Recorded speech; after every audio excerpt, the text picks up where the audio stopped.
तो आज हम एक नया टॉपिक स्टार्ट कर रहे हैं, मेडिसिनल केमिस्ट्री वन का unit 2, that is drugs acting on autonomic nervous system. तो ऐसे ड्रग्स के बारे में हम जानेंगे जो ड्रग्स ऑटोनॉमिक नर्वस सिस्टम के ऊपर एक्ट करते हैं, उनके ऊपर काम करते हैं। तो सबसे पहले कुछ हमें जल्द रिवाइज करना होगा, what is autonomic nervous system. इसलिए वैसे आपने सब इसको पढ़ा है। नर्वस सिस्टम जो होती है, nervous system is divided mainly divided into two parts, CNS and PNS. CNS that is central nervous system and PNS that is peripheral nervous system. तो नर्वस सिस्टम क्या है? It is a control centre of our body. हमारे पूरी body को control करने वाला जो हमारा ब्रेन है, और ब्रेन से निकलने वाले जो सारे न्यूरॉन्स है, ओके, तो उससे ही सब बनता है हमारा नर्वस सिस्टम। तो नर्वस सिस्टम का सेंट्रल पार्ट, जो मुख्य हिस्सा हम उसको कहेंगे, उसको सेंट्रल पार्ट कहते हैं, सेंट्रल नर्वस सिस्टम। उसमें दो पार्ट आते हैं, brain and spinal cord. Okay, तो सेंट्रल हमारे जो क्रैनियम में प्रेजेंट होता है ब्रेन, और हमारे वर्टिब्रल कॉलम में प्रेजेंट होता है स्पाइनल कॉर्ड। ये दोनों से मिलकर बनता है सेंट्रल नर्वस सिस्टम। लेकिन ब्रेन और स्पाइनल कॉर्ड ये भले ही हमारे पूरे बॉडी को कंट्रोल करते हो, लेकिन अगर ब्रेन को किसी ऑर्गन को सिग्नल देना है, मान लो ब्रेन को हार्ट को सिग्नल देना है, या फिर ब्रेन को हमारे लीवर को सिग्नल देना है, तो ब्रेन खुद नहीं जा सकता। ब्रेन यहाँ से चलकर ऐसा नहीं जाएगा हार्ट के पास, और हार्ट को नहीं बोलेगा कि अब तेरी जो तेरा रिदम है, रिदम को चेंज करो, मतलब रिदम को कंट्रोल नहीं कर सकता। तो ब्रेन को, मतलब ब्रेन के पास कुछ ऐसी सिस्टम चाहिए जिससे क्या करे, वो उसका जो मैसेज है वो हार्ट तक पहुंचा सके। ओके, तो इसीलिए ब्रेन और स्पाइनल कॉर्ड भले ही पूरी बॉडी को कंट्रोल करते हो, लेकिन खुद हर जगह नहीं जा सकते, इसलिए वो खुद के एजेंट भेजते हैं। और वही जो एजेंट है, मतलब सेंट्रल पार्ट से बाहर, this is central part, brain और पीछे का spinal cord, this is central part. तो सेंट्रल पार्ट को छोड़कर, जो मिड लाइन को छोड़कर बाजू के जो भी पार्ट होंगे, उनको कहा जाता है पेरिफेरल पार्ट्स। ओके, जो हमारे बॉडी के पेरीफेरी में प्रेजेंट होते हैं, सेंट्रल एंड पेरीफेरी। ओके, और जो आजू बाजू के पार्ट है उनको पेरीफेरल कहा जाता है। तो सेंट्रल रीजन में जो ब्रेन है, उसको अगर कंट्रोल करना है पेरीफेरल रीजन के ऑर्गन को, तो वो कुछ अपने एजेंट भेजता है। उस एजेंट को हम न्यूरॉन्स कहते हैं या फिर नर्व्स कहते हैं। और वही नर्व्स जो पेरीफेरी में डिस्ट्रीब्यूट होते हैं, और बहुत सारे नर्व्स मिलकर बनाते हैं एक अलग सिस्टम, जिसको कहा जाता है पेरिफेरल नर्वस सिस्टम। तो peripheral nervous system are nothing but they carry message from central organ to peripheral organ. Okay, जो सेंट्रल ऑर्गन है, ब्रेन और स्पाइनल कॉर्ड, उनका मैसेज कैरी फॉरवर्ड करना है कहां पर, कुछ हमारे अदर पेरिफेरल बॉडी पार्ट के ऊपर। और कुछ ऐसे इंस्टेंट डिसीजन है वो खुद ये नर्वस सिस्टम या neurons with the help of spinal cord ले सकते हैं। मतलब उसमें ब्रेन की इन्वॉल्वमेंट नहीं होती है। कुछ जो इंस्टेंट डिसीजन होते हैं, कुछ डिसीजन स्पाइनल कॉर्ड ले सकता है, जिसको रिफ्लेक्स एक्शन कहा जाता है। That is the function of spinal cord. वही तो फंक्शन है स्पाइनल कॉर्ड का, रिफ्लेक्स एक्शन। अचानक से अगर हमें सांप दिख जाता है या कोई शेर सामने आ जाता है, तो हमारा ब्रेन सोचने लगेगा कि सांप है, तो बहुत सारे जो स्नेक होते हैं वो नॉन टॉक्सिक होते हैं, तो इससे कुछ डरने की जरूरत नहीं है, पहले देख लेंगे ये टॉक्सिक है या नहीं, ये नॉन टॉक्सिक भी हो सकता है। इस तरह से ब्रेन सोचते बैठेगा। तो फिर ऐसे वक्त के ऊपर अगर ब्रेन सिर्फ सोचने लगेगा, तो सांप आकर हमें काट कर चला भी जाएगा। तो ऐसे ऊपर सोचना नहीं है, या तो वहां से भागना है, तो वो भागने का डिसीजन कौन लेता है? This spinal cord. उसी को रिफ्लेक्स एक्शन कहा जाता है with the help of this peripheral nervous system. Okay, तो पेरिफेरल नर्वस सिस्टम मतलब पेरिफेरी में जो भी न्यूरॉन्स है, उसके भी दो पार्ट होते हैं। First one is voluntary nervous system, second one is involuntary nervous system. उसका नाम ही आपको उसका मतलब बताता है। वॉलंटरी मतलब जो हमारी इच्छा के अनुसार चलता है। फॉर एग्जांपल मुझे इस मसल को इस तरह से मेरे हाथ को मुझे मूव करना है, मूवमेंट ऑफ हैंड। ओके, तो फिर मेरा ब्रेन ये सिग्नल दे रहा है। अभी ये हाथ मेरा सीधा है, तो ये सीधा क्यों है? क्योंकि मेरा ब्रेन इसको सिग्नल दे रहा है कि इसे सीधा ही रहना है। जब मेरा ब्रेन नर्व्स के थ्रू, सेंट्रल नर्व्स के थ्रू, पेरिफेरल नर्व्स के थ्रू इस मसल को ऑर्डर देगा, तब जाकर ये मसल का कॉन्ट्रैक्शन होगा और मेरे हाथ की मूवमेंट होगी। तो यहाँ पर कौन से नर्व्स लेकर आई है इस सिग्नल को? इसको हम कहते हैं पेरिफेरल नर्व्स। सेंट्रल से निकला है मैसेज, लेकिन यहाँ पर काम किसने किया है? पेरिफेरल नर्व्स ने। Peripheral nerves are attached with muscles. ये जो बाइसेप्स वगैरह मसल्स होते हैं, इसके साथ वो नर्व्स अटैच है। ओके, उसको हम न्यूरोमस्कुलर जंक्शन कहते हैं। न्यूरॉन और मसल का जंक्शन, उसको हम कहते हैं न्यूरोमस्कुलर जंक्शन। तो ये जो पेरिफेरल नर्व्स है, वो जो भी पेरिफेरल नर्व्स वॉलंटरी मसल को मूवमेंट करती है या फिर वॉलंटरी मसल के ऊपर एक्ट करती है, वो सारे नर्व्स और वो सारे नर्व्स की सिस्टम आ जाती है हमारे वॉलंटरी नर्वस सिस्टम में। ओके, तो मेरे हमारे जो हाथ पैर इसके जो मसल है, इसको कंट्रोल करने वाले जो भी नर्व्स होंगे वो सारे आ जाएंगे वॉलंटरी नर्वस सिस्टम, जो हमारे खुद के कंट्रोल में होते हैं। लेकिन हमें उसके ऊपर अभी ध्यान नहीं देना है। हमें किसके ऊपर ध्यान देना है? इनवॉलंटरी नर्वस सिस्टम के ऊपर। इनवॉलंटरी मतलब मेरे खुद की इच्छा के अनुसार वो काम नहीं करते, मतलब हमारे खुद की इच्छा के अनुसार काम नहीं करते हैं, तो डायरेक्टली वो स्पाइनल कॉर्ड और ब्रेन के कंट्रोल में होते हैं, लेकिन हमारे खुद की विल की उसमें जरूरत नहीं है, इसलिए उसको इनवॉलंटरी कहा जाता है। ओके, इनवॉलंटरी नर्वस सिस्टम वो किसको कंट्रोल करती है? ये भी मसल को ही कंट्रोल करेगी, लेकिन दो तरह के मसल होते हैं। एक होते हैं स्केलेटल मसल, जिसको हम वॉलंटरी मसल कहते हैं।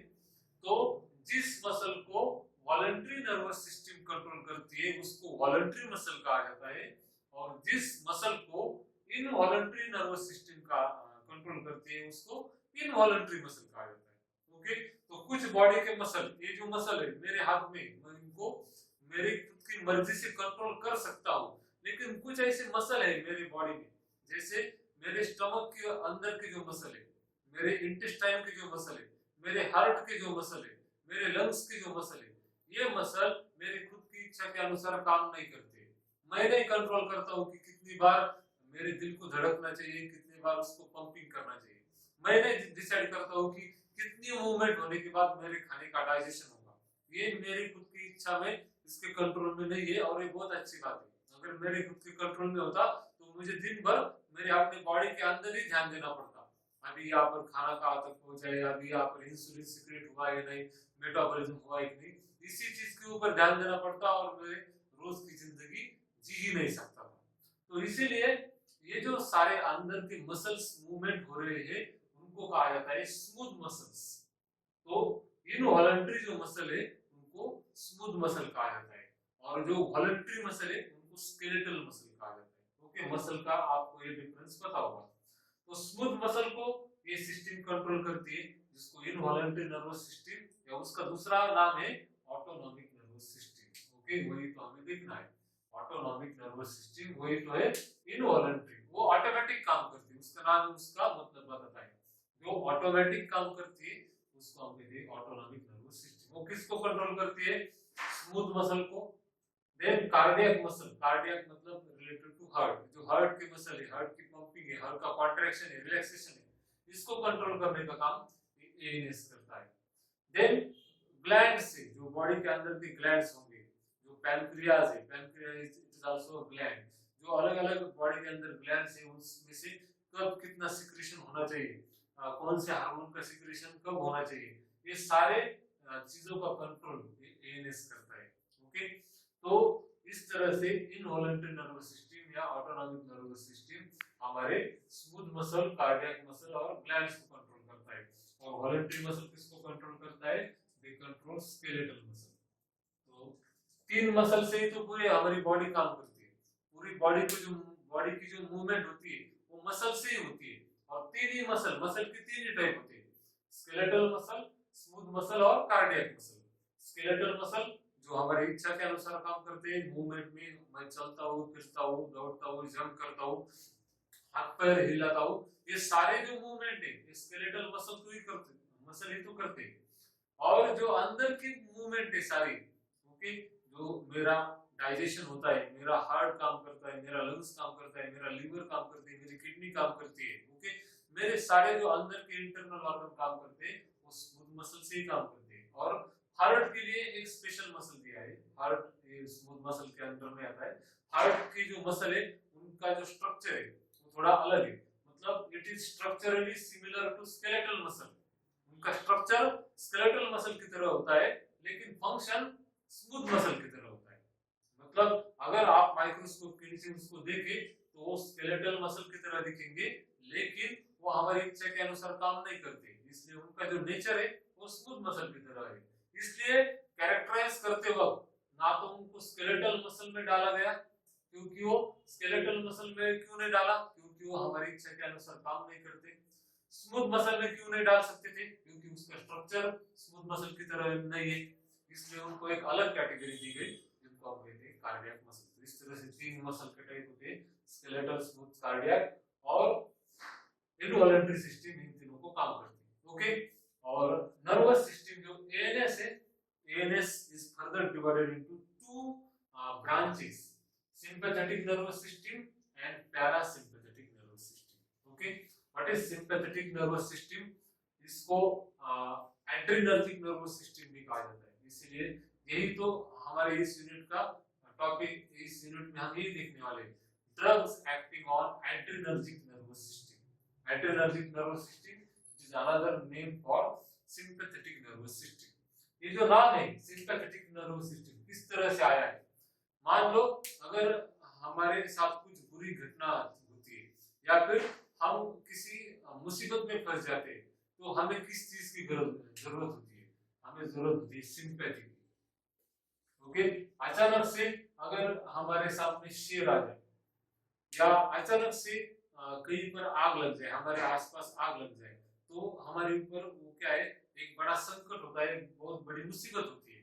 तो उस मुसीबत के वक्त अगर हमारे पास दूसरा कोई नहीं भी है, तो हमारी खुद की बॉडी हमारे पास होती है, कोई दूसरा हमें सिंपैथी दे या ना दे, हमारी खुद की बॉडी हमें सिंपैथी देती है, हमारे साथ रहती है, उस मुसीबत का सामना करने के लिए डट कर खड़ा रहने की हमें ताकत देती है। और ये ताकत देने वाली जो सिस्टम है उसी को तो कहा जाता है सिंपैथेटिक नर्वस सिस्टम, ओके, या फिर एड्रेनर्जिक नर्वस सिस्टम। ये हम आप दोनों की जो इफेक्ट होते हैं, adrenergic nervous system that is sympathetic और पैरासिम्पैथेटिक नर्वस सिस्टम के जो इफेक्ट है एक दूसरे के जनरली वो अपोजिट होते हैं, ओके। तो सिंपैथेटिक नर्वस सिस्टम का जो रिस्पांस होता है उसको हम कहते हैं जनरली फाइट और फ्लाइट रिस्पांस, ओके। सिंपैथेटिक का एक पार्ट, सिंपैथेटिक में तीन यहाँ पर न्यूरोट्रांसमीटर होते हैं, तीन न्यूरोट्रांसमीटर जिसको एड्रेनर्जिक न्यूरोट्रांसमीटर कहा जाता है, और उसमें से एक होता है एड्रेनालिन जो हमें देता है फाइट और फ्लाइट रिस्पांस। मतलब क्या, कोई भी अगर सामने मुसीबत आती है उस वक्त हमारे आगे सिर्फ दो ऑप्शन होते हैं, एक तो हम उस मुसीबत से लड़ सकते हैं या फिर फ्लाइट मतलब भाग सकते हैं, या तो लड़ो उसके साथ या फिर भागो, उस मुसीबत से दूर जाओ ताकि आप उससे बच सको। तो इस तरह से ये जो एड्रेनलिक नर्वस सिस्टम है उसमें से एक आता है एड्रेनालिन जो हमें फाइट और फ्लाइट रिस्पांस में मदद करता है। जो सिंपैथी देता है उस वक्त क्या होता है, हमारी बॉडी को बॉडी का जो ब्लड सप्लाई, हार्ट का ब्लड सप्लाई बढ़ जाता है, जो हमारे स्केलेटल मसल है हाथ पांव के मसल, उसका ब्लड सप्लाई बढ़ जाता है, जिससे कि उसको एनर्जी ज्यादा मिले और हम ज्यादा दौड़ सके, या तो फाइट कर सके या फिर फ्लाइट कर सके, ओके। इस तरह से ड्रग्स एक्टिंग ऑन नर्व, ये हम देखने वाले अभी drugs acting on adrenergic nervous system. तो सबसे पहले हम देखेंगे व्हाट आर एड्रेनर्जिक न्यूरोट्रांसमीटर्स। तो एड्रेनर्जिक नर्वस सिस्टम के बाद हम देखेंगे एड्रेनर्जिक न्यूरोट्रांसमीटर। मतलब अभी यहाँ पर जैसे कि मैंने आपको बोला है कि ब्रेन और स्पाइनल कॉर्ड खुद जाकर मैसेज नहीं दे सकते, इसलिए वो क्या करते हैं, अपने पोस्टमैन भेजते हैं। पोस्टमैन इंस्ट्रूमेंट जो मैसेज लेकर जाता है। ओके, तो मैसेज को ट्रांसमिट करने वाला न्यूरॉन, ओके सॉरी, न्यूरॉन से मैसेज को ट्रांसमिट करने वाला एजेंट, इसको हम कहेंगे न्यूरोट्रांसमीटर। ओके, तो न्यूरॉन क्या है? Neuron are just cable. Neuron क्या है? ये सिर्फ केबल है, वायर है, एक से एक वायर से दूसरी वायर जोड़ी हुई है और उसको हम कहते हैं न्यूरॉन। मान लो इस तरह से स्ट्रक्चर आपको पता है, और फिर दूसरी न्यूरॉन एक दूसरे के साथ इस तरह से अटैच होती है, और आपको पता होगा दो न्यूरॉन का जो जंक्शन है, ओके, दो न्यूरॉन का जंक्शन, उसको हम सिनेप्स कहते हैं या सिनेप्टिक क्लेफ्ट कहते हैं। तो एक न्यूरॉन दूसरे न्यूरॉन के साथ सिर्फ अटैच है, लेकिन जैसे कोई वायर होता है, अगर वायर के अंदर से करंट ना हो तो उस वायर का कुछ काम ही नहीं। अगर हम इस लाइट है या फैन है, फैन का हम सिर्फ वायर कनेक्ट करते हैं, लेकिन उसमें से अगर बिजली ही नहीं जा रही है तो फिर उस वायर को कनेक्ट करने का कोई मतलब ही नहीं है। ओके, तो उसी तरह से न्यूरॉन सिर्फ एक दूसरे के साथ अटैच है, लेकिन उसमें से करंट पास करने वाला एजेंट कौन है? उसको हम कहते हैं न्यूरोट्रांसमीटर। तो एड्रेनर्जिक जो नर्वस सिस्टम है, फाइट सिंपैथेटिक जो नर्वस सिस्टम है, उसमें मैसेज लेके जाने वाले जो भी न्यूरोट्रांसमीटर होते हैं वो अभी हमें दिखने, उसमें उनको दूसरा एक नाम है कैटेकोलामाइंस। जो एड्रेनर्जिक न्यूरोट्रांसमीटर होते हैं उनको ही कैटेकोलामाइंस भी कहा जाता है। क्यों ऐसा कहा जाता है उनको कैटेकोलामाइन? क्योंकि उनका अगर स्ट्रक्चर हम देखें, तीन न्यूरोट्रांसमीटर उसमें होते हैं मेनली, तीनों का स्ट्रक्चर हम अगर देखें, तीनों में आपको मिलेगा catechol, nucleus and side chain amine. Okay, what is catechol? कोई भी अगर बेंजीन रिंग है, ओके, बेंजीन रिंग, और उसको एक OH अटैच होता है, उसको हम फिनॉल कहते हैं, और उसी के दिस इज पैरा पोजीशन, आपको पता होगा ये दो पैरा पोजीशन होती है और दो ऑर्थो पोजीशन और दो मेटा पोजीशन। तो अगर ऑर्थो पोजीशन के ऊपर दूसरा OH अटैच होता है तो उसको ऑर्थो हाइड्रोक्सी फिनॉल कहते हैं। Okay, this is ortho hydroxy phenol, और इसी को कहा जाता है catechol. Common name which is accepted by IUPAC is catechol. इसका कॉमन नेम है कैटेकॉल। तो आप देखो यहाँ पर ये जो रिंग है बेंजीन रिंग, बेंजीन रिंग की ये पैरा पोजीशन, ये दो पैरा पोजीशन है, ये दो यहाँ पर ऑर्थो पोजीशन है और ये दो यहाँ पर मेटा पोजीशन। ओके, तो ऑर्थो पोजीशन के ऊपर यहाँ पर एक और हाइड्रोक्सी ग्रुप है, इस बेसिक न्यूक्लियस को कहा जाता है कैटेकॉल न्यूक्लियस। तो इसमें भी कैटेकॉल है, आप अगर गौर से देखो ये दूसरा, दिस इज डोपामाइन, ये डोपामाइन का स्ट्रक्चर है, पहला न्यूरोट्रांसमीटर। डोपामाइन के स्ट्रक्चर में भी आपको कैटेकॉल मिलेगा। दूसरा है हमारे पास नॉर एड्रेनलिन, उसके स्ट्रक्चर में भी आपको कैटेकॉल मिलेगा, और एड्रेनलिन इसके स्ट्रक्चर में भी आपको कैटेकॉल न्यूक्लियस मिलेगा। तो इस तरह से तीनों जो न्यूरोट्रांसमीटर है, एड्रेनर्जिक न्यूरोट्रांसमीटर, तीनों के स्ट्रक्चर में कैटेकॉल प्रेजेंट है, प्लस साइड चेन प्रेजेंट है। यहाँ पर this is side chain, this is side chain और दिस इज साइड चेन, और साइड चेन में अमाइन भी प्रेजेंट है। तो ये जो साइड चेन है उसमें अमाइन भी प्रेजेंट है, इसलिए catechol plus amine is called as catechol amine. Okay, तो कैटेकॉल अमाइन के डेरिवेटिव हम इसको कह सकते हैं, या इनको सिंपली कैटेकॉल अमाइंस भी कहा जाता है। ओके, तो डोपामाइन, नॉर एड्रेनलिन और एड्रेनलिन, तीनों के स्ट्रक्चर में क्या डिफरेंस आपको दिख रहा है? यहाँ पर dopamine it is a simple structure, यहाँ पर कैटेकॉल न्यूक्लियस को ethyl amine side chain attach है, this is ethyl group, ethyl amine side chain यहाँ पर अटैच है। इसमें अगर अभी यहाँ पर एक और कंसेप्ट आपको बता दूं जो आपको आगे काम में आने वाली है, जो कार्बन यहाँ पर इस अमाइनो ग्रुप को अटैच है, इसलिए इस कार्बन को हम अल्फा कार्बन कहते हैं और दूसरी कार्बन को हम कहते हैं बीटा कार्बन। तो alpha carbon and beta carbon, beta carbon के ऊपर अगर हाइड्रोक्सी ग्रुप हम अटैच करते हैं और एक हाइड्रोक्सी ग्रुप, तो डोपामाइन का कन्वर्जन हो जाता है नॉर एड्रेनलिन में। तो डोपामाइन के ऊपर, डोपामाइन का क्या करता है, करना है सिर्फ बीटा हाइड्रोक्सिलेशन करना है, बीटा हाइड्रोक्सिलेशन। बीटा हाइड्रोक्सिलेशन मतलब बीटा कार्बन के ऊपर हाइड्रोक्सिल ग्रुप ऐड करना है, तो हमें मिल जाएगा हमारा दूसरा neurotransmitter, that is noradrenaline. Okay, वही अगर नॉरएड्रेनालिन है, नॉरएड्रेनालिन, अभी नॉरएड्रेनालिन और दूसरा हमारा है एड्रेनालिन, इस दोनों में हमें क्या अंतर दिख रहा है? देखो, इस नॉरएड्रेनालिन में क्या नहीं है? इसका नॉर मतलब एब्सेंस, क्या नहीं है? मिथिल ग्रुप नहीं है। आप याद रखो एक और कंसेप्ट है, नॉर अगर कहीं पर भी प्रीफिक्स लगता है, इसका मतलब होता है absence of methyl group, absence of CH3। तो बहुत सारे ऐसे आपको नॉर कर मिलेंगे, नॉर प्रीफिक्स आपको बहुत जगह पर मिलेगा। तो नॉर का मतलब होता है एब्सेंस ऑफ मिथिल ग्रुप। तो यहाँ पर नॉर एड्रेनालिन आपको नाम ही बताता है, नॉर मतलब क्या है? मिथिल ग्रुप नहीं है। किसमें मिथिल ग्रुप नहीं? एड्रेनालिन में मिथिल ग्रुप अगर नहीं है, एड्रेनालिन का अगर मिथिल ग्रुप निकल जाता है तो हमें मिलता है नॉर एड्रेनालिन। यहाँ पर देखो, इस नाइट्रोजन के ऊपर जो अमाइन ग्रुप का नाइट्रोजन है, इसके ऊपर सिर्फ आपको क्या करना है? मिथाइलेशन करना है। तो this reaction is called as N methylation. N methylation मतलब क्या है?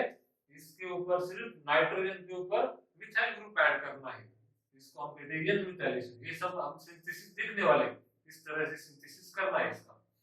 तो इसके ऊपर सिर्फ मिथाइल ग्रुप ऐड हो जाता है, तो हमें मिलता है एड्रेनालिन। ओके, और एक बात आपको मैं बताना चाहता हूँ कि adrenaline is also called as epinephrine. Adrenaline का दूसरा नाम है एपिनेफ्रिन। और जिस तरह से एड्रेनालिन का मिथाइल ग्रुप निकल जाने के बाद नॉर एड्रेनालिन बनता है, उसी तरह से एपिनेफ्रिन, अभी उसका ही दूसरा नाम है एपिनेफ्रिन, इसलिए एपिनेफ्रिन से अगर मिथाइल ग्रुप निकल जाता है तो उसको हम कहते हैं नॉर एपिनेफ्रिन। ओके, एपिनेफ्रिन का मिथाइल ग्रुप निकल जाता है, इसलिए उसको हम कहते हैं नॉर एपिनेफ्रिन। तो कंफ्यूज होने की जरूरत नहीं, अगर आप रेगुलरली एड्रेनालिन वर्ड यूज करते हैं तो वही यूज करो, अगर आप रेगुलरली एपिनेफ्रिन वर्ड यूज करते हो तो वही यूज करो। दोनों वर्ड यूज करने की जरूरत नहीं है, आप कोई एक यूज करते हो तो भी चलेगा, लेकिन कुछ बुक में उसको एपिनेफ्रिन कहा जाता है, कुछ बुक में एड्रेनालिन कहा जाता है, आप अकॉर्डिंग टू इंग्लिश लैंग्वेज वो चेंज होता है। तो इस तरह से ये तीन एड्रेनर्जिक न्यूरोट्रांसमीटर हमें मिलते हैं हमारे एड्रेनर्जिक नर्वस सिस्टम में, जो एक पार्ट है इसका, दिस एएनएस का एक पार्ट है, सिंपैथेटिक नर्वस सिस्टम का पार्ट है। आज के इस लेक्चर में हम सिर्फ एक ही पार्ट देखने वाले हैं, सिंपैथेटिक पार्ट। नेक्स्ट लेक्चर में हम देखेंगे पैरासिम्पैथेटिक पार्ट, जो पैरेलल काम करता है। ओके, तो इस तरह से जो स्टीयरिंग होती है, आपको पता होगा स्टीयरिंग ज्यादा हम राइट साइड में भी घुमा नहीं सकते, तो भी रास्ते के नीचे चली जाएगी गाड़ी, और स्टीयरिंग जो है लेफ्ट साइड में भी ज्यादा हम घुमा नहीं सकते, क्योंकि उधर के साइड में भी गाड़ी रास्ते के नीचे चली जाएगी। तो स्टीयरिंग को हमें बैलेंस करना पड़ता है, जैसी सिचुएशन आए वैसे राइट साइड में भी घुमाना पड़ता है। तो राइट साइड में घुमाना पड़ता है मतलब कभी कभी एड्रेनर्जिक नर्वस सिस्टम एक्टिवेट हो जाती है, कभी कभी लेफ्ट साइड में घुमाना पड़ता है, तो पैरासिम्पैथेटिक नर्वस सिस्टम एक्टिवेट हो जाती है, तो उसको हम बैलेंस कहते हैं। इस तरह से ये दोनों क्या करते हैं, एक दूसरे को बैलेंस करने का काम करते हैं। तो हार्ट रेट बढ़ना चाहिए, कब बढ़ना चाहिए? जब सामने कोई मुश्किल हो, सामने अगर शेर आ जाता है तो दौड़ने के लिए ज्यादा खून की जरूरत है बॉडी को, इसलिए हार्ट रेट को बढ़ना चाहिए। लेकिन नॉर्मली भी जब हम रिलैक्स पोजीशन में जब हम खाना वगैरह खाते हैं, तो ऐसे वक्त ऐसा खाना खाने के बाद हमारे मसल्स को, हाथ पैर को किसी भी तरह के ब्लड की जरूरत नहीं होती है, तो ऐसे वक्त हार्ट रेट क्या होना चाहिए? कम होना चाहिए। तो जब हम खाना वगैरह खाते हैं तो पैरासिम्पैथेटिक नर्वस सिस्टम एक्टिवेट हो जाती है। ओके, तो इस तरह से सिंपैथेटिक नर्वस सिस्टम के तीन neurotransmitter, dopamine, noradrenaline and adrenaline. Okay, so we will start synthesis of catecholamines। Synthesis में यहाँ पर हमारा जो कैटेकोलामाइन्स, हम तीन कैटेकोलामाइन्स हम देख चुके already, that is dopamine, noradrenaline, adrenaline. जैसे कि यहाँ पर मैंने लिखा है this dopamine act as a neurotransmitter in brain, तो मैंने आपको कहा है, आप ऐसा सोचेंगे कि ये ब्रेन में, तो इसको पेरिफेरल क्यों कहा गया है। ओके, तो मैंने आपको ऑलरेडी बताया कि ब्रेन से पूरी बॉडी तक ले जाना उनका काम है, मतलब ब्रेन का सिग्नल पूरी बॉडी तक ले जाना उसका काम है। तो ये जो डोपामाइन, नॉरएड्रेनालिन और एड्रेनालिन, ये तीनों एक दूसरे के साथ कोऑर्डिनेट करके सिग्नल ट्रांसमिट करते हैं। तो डोपामाइन, उसकी क्वांटिटी ज्यादा ज्यादा मतलब 100% आपको 100% डोपामाइन प्रेजेंट होता है हमारे ब्रेन में, ब्रेन के अंदर। जो ब्रेन का सिग्नल है उसको जो बेसल गैंग्लिया है, लिम्बिक सिस्टम है, ये सारे ब्रेन के पार्ट है। तो बेसल गैंग्लिया, लिम्बिक सिस्टम, इससे क्या करना है, सिग्नल को रिसीव करना है और उस सिग्नल को ट्रांसफर करना है स्पाइनल कॉर्ड के पास या पेरिफेरल नर्वस सिस्टम के पास। ओके, तो it is just a middleman between peripheral nervous system and brain. Okay, तो किस तरह से ये सिग्नल आता है, ब्रेन और उससे डोपामाइन सिग्नल को रिसीव करता है और डोपामाइन देता है पीएनएस को, इसलिए हमने इसको पीएनएस का ही पार्ट समझा है या पेरिफेरल नर्वस सिस्टम का ही पार्ट समझा है। तो डोपामाइन 100% प्रेजेंट होता है ब्रेन में, it is a neurotransmitter in the brain. दूसरा है noradrenaline. Noradrenaline, it is the major neurotransmitter in peripheral nervous system. Peripheral मतलब PNS, apart from CNS, brain और स्पाइनल कॉर्ड के बाहर जो भी एड्रेनर्जिक न्यूरॉन्स है उसमें मैक्सिमम न्यूरोट्रांसमीटर, मैक्सिमम पोस्टमोन कौन सा होगा, नॉरएड्रेनालिन होगा। तो इसने डोपामाइन ने क्या किया, पीएनएस को सिग्नल दे दिया, उसका काम हो गया। ये अभी बॉडी में आएगा नहीं, ये बॉडी में प्रेजेंट होता ही नहीं, क्योंकि बॉडी में वो रेडी डिग्रेड हो जाता है, वो सिर्फ ब्रेन में प्रेजेंट होता है। तो पीएनएस जो नॉरएड्रेनालिन है, मेनली पीएनएस में होता है नॉरएड्रेनालिन, और कुछ हद तक वो सीएनएस में भी प्रेजेंट होता है। ऐसा नहीं कि वो सेंट्रल नर्वस सिस्टम ब्रेन में प्रेजेंट नहीं होगा, लेकिन ब्रेन में मेन काम डोपामाइन करता है और पेरिफेरी में मेन काम कौन करता है, नॉरएड्रेनालिन करता है। तो फिर ये एड्रेनालिन कहां पर है, तो adrenaline it is not neurotransmitter. अगर हम स्पेसिफिकली कहें तो ये न्यूरोट्रांसमीटर नहीं है। तो ये आपको पूछा जा सकता है व्हाट इज एड्रेनालिन। तो अगर दो ऑप्शन है आपके पास, न्यूरोट्रांसमीटर एंड हार्मोन, तो वैसे ही आंसर होगा हार्मोन, क्योंकि it is not synthesised in neuron. Neurotransmitter का सिंथेसिस कहां पर होना चाहिए, न्यूरॉन में होना चाहिए, तभी उसको हम न्यूरोट्रांसमीटर कहते हैं। डोपामाइन का सिंथेसिस, नॉरएड्रेनालिन का सिंथेसिस, एसिटिलकोलिन जो कोलिनर्जिक न्यूरोट्रांसमीटर है उसका सिंथेसिस, सबका सिंथेसिस न्यूरॉन में होता है, न्यूरॉन के सेल में होता है, इसलिए उनको न्यूरोट्रांसमीटर कहा जाता है। लेकिन ये जो एड्रेनालिन है उसका जो सिंथेसिस है वो होता है ग्लैंड में। कौन से ग्लैंड में आपको पता होगा, एड्रिनल ग्लैंड। ओके, तो एड्रिनल मेडुला, जैसे हमने शायद देखा भी था ग्लूकोकॉर्टिकॉइड, तो एड्रिनल ग्लैंड के दो पार्ट होते हैं, एक होता है कॉर्टेक्स, दूसरा होता है मेडुला। तो कॉर्टेक्स से निकलते हैं ग्लूकोकॉर्टिकॉइड, वेंट्रल कॉर्टिकॉइड, और जो बीच का पार्ट होता है मेडुला, तो मेडुला से निकलता है, एड्रिनल मेडुला से adrenaline. So adrenaline is secreted from, or it is synthesized in a gland which is called as adrenal gland, which is situated on top of the kidney। Kidney के ऊपर एक cap की तरह होता है, तो वहां से सीक्रेट होता है, इसलिए वो हार्मोन है और वो एक्ट करता है एड्रेनर्जिक नर्वस सिस्टम के ऊपर।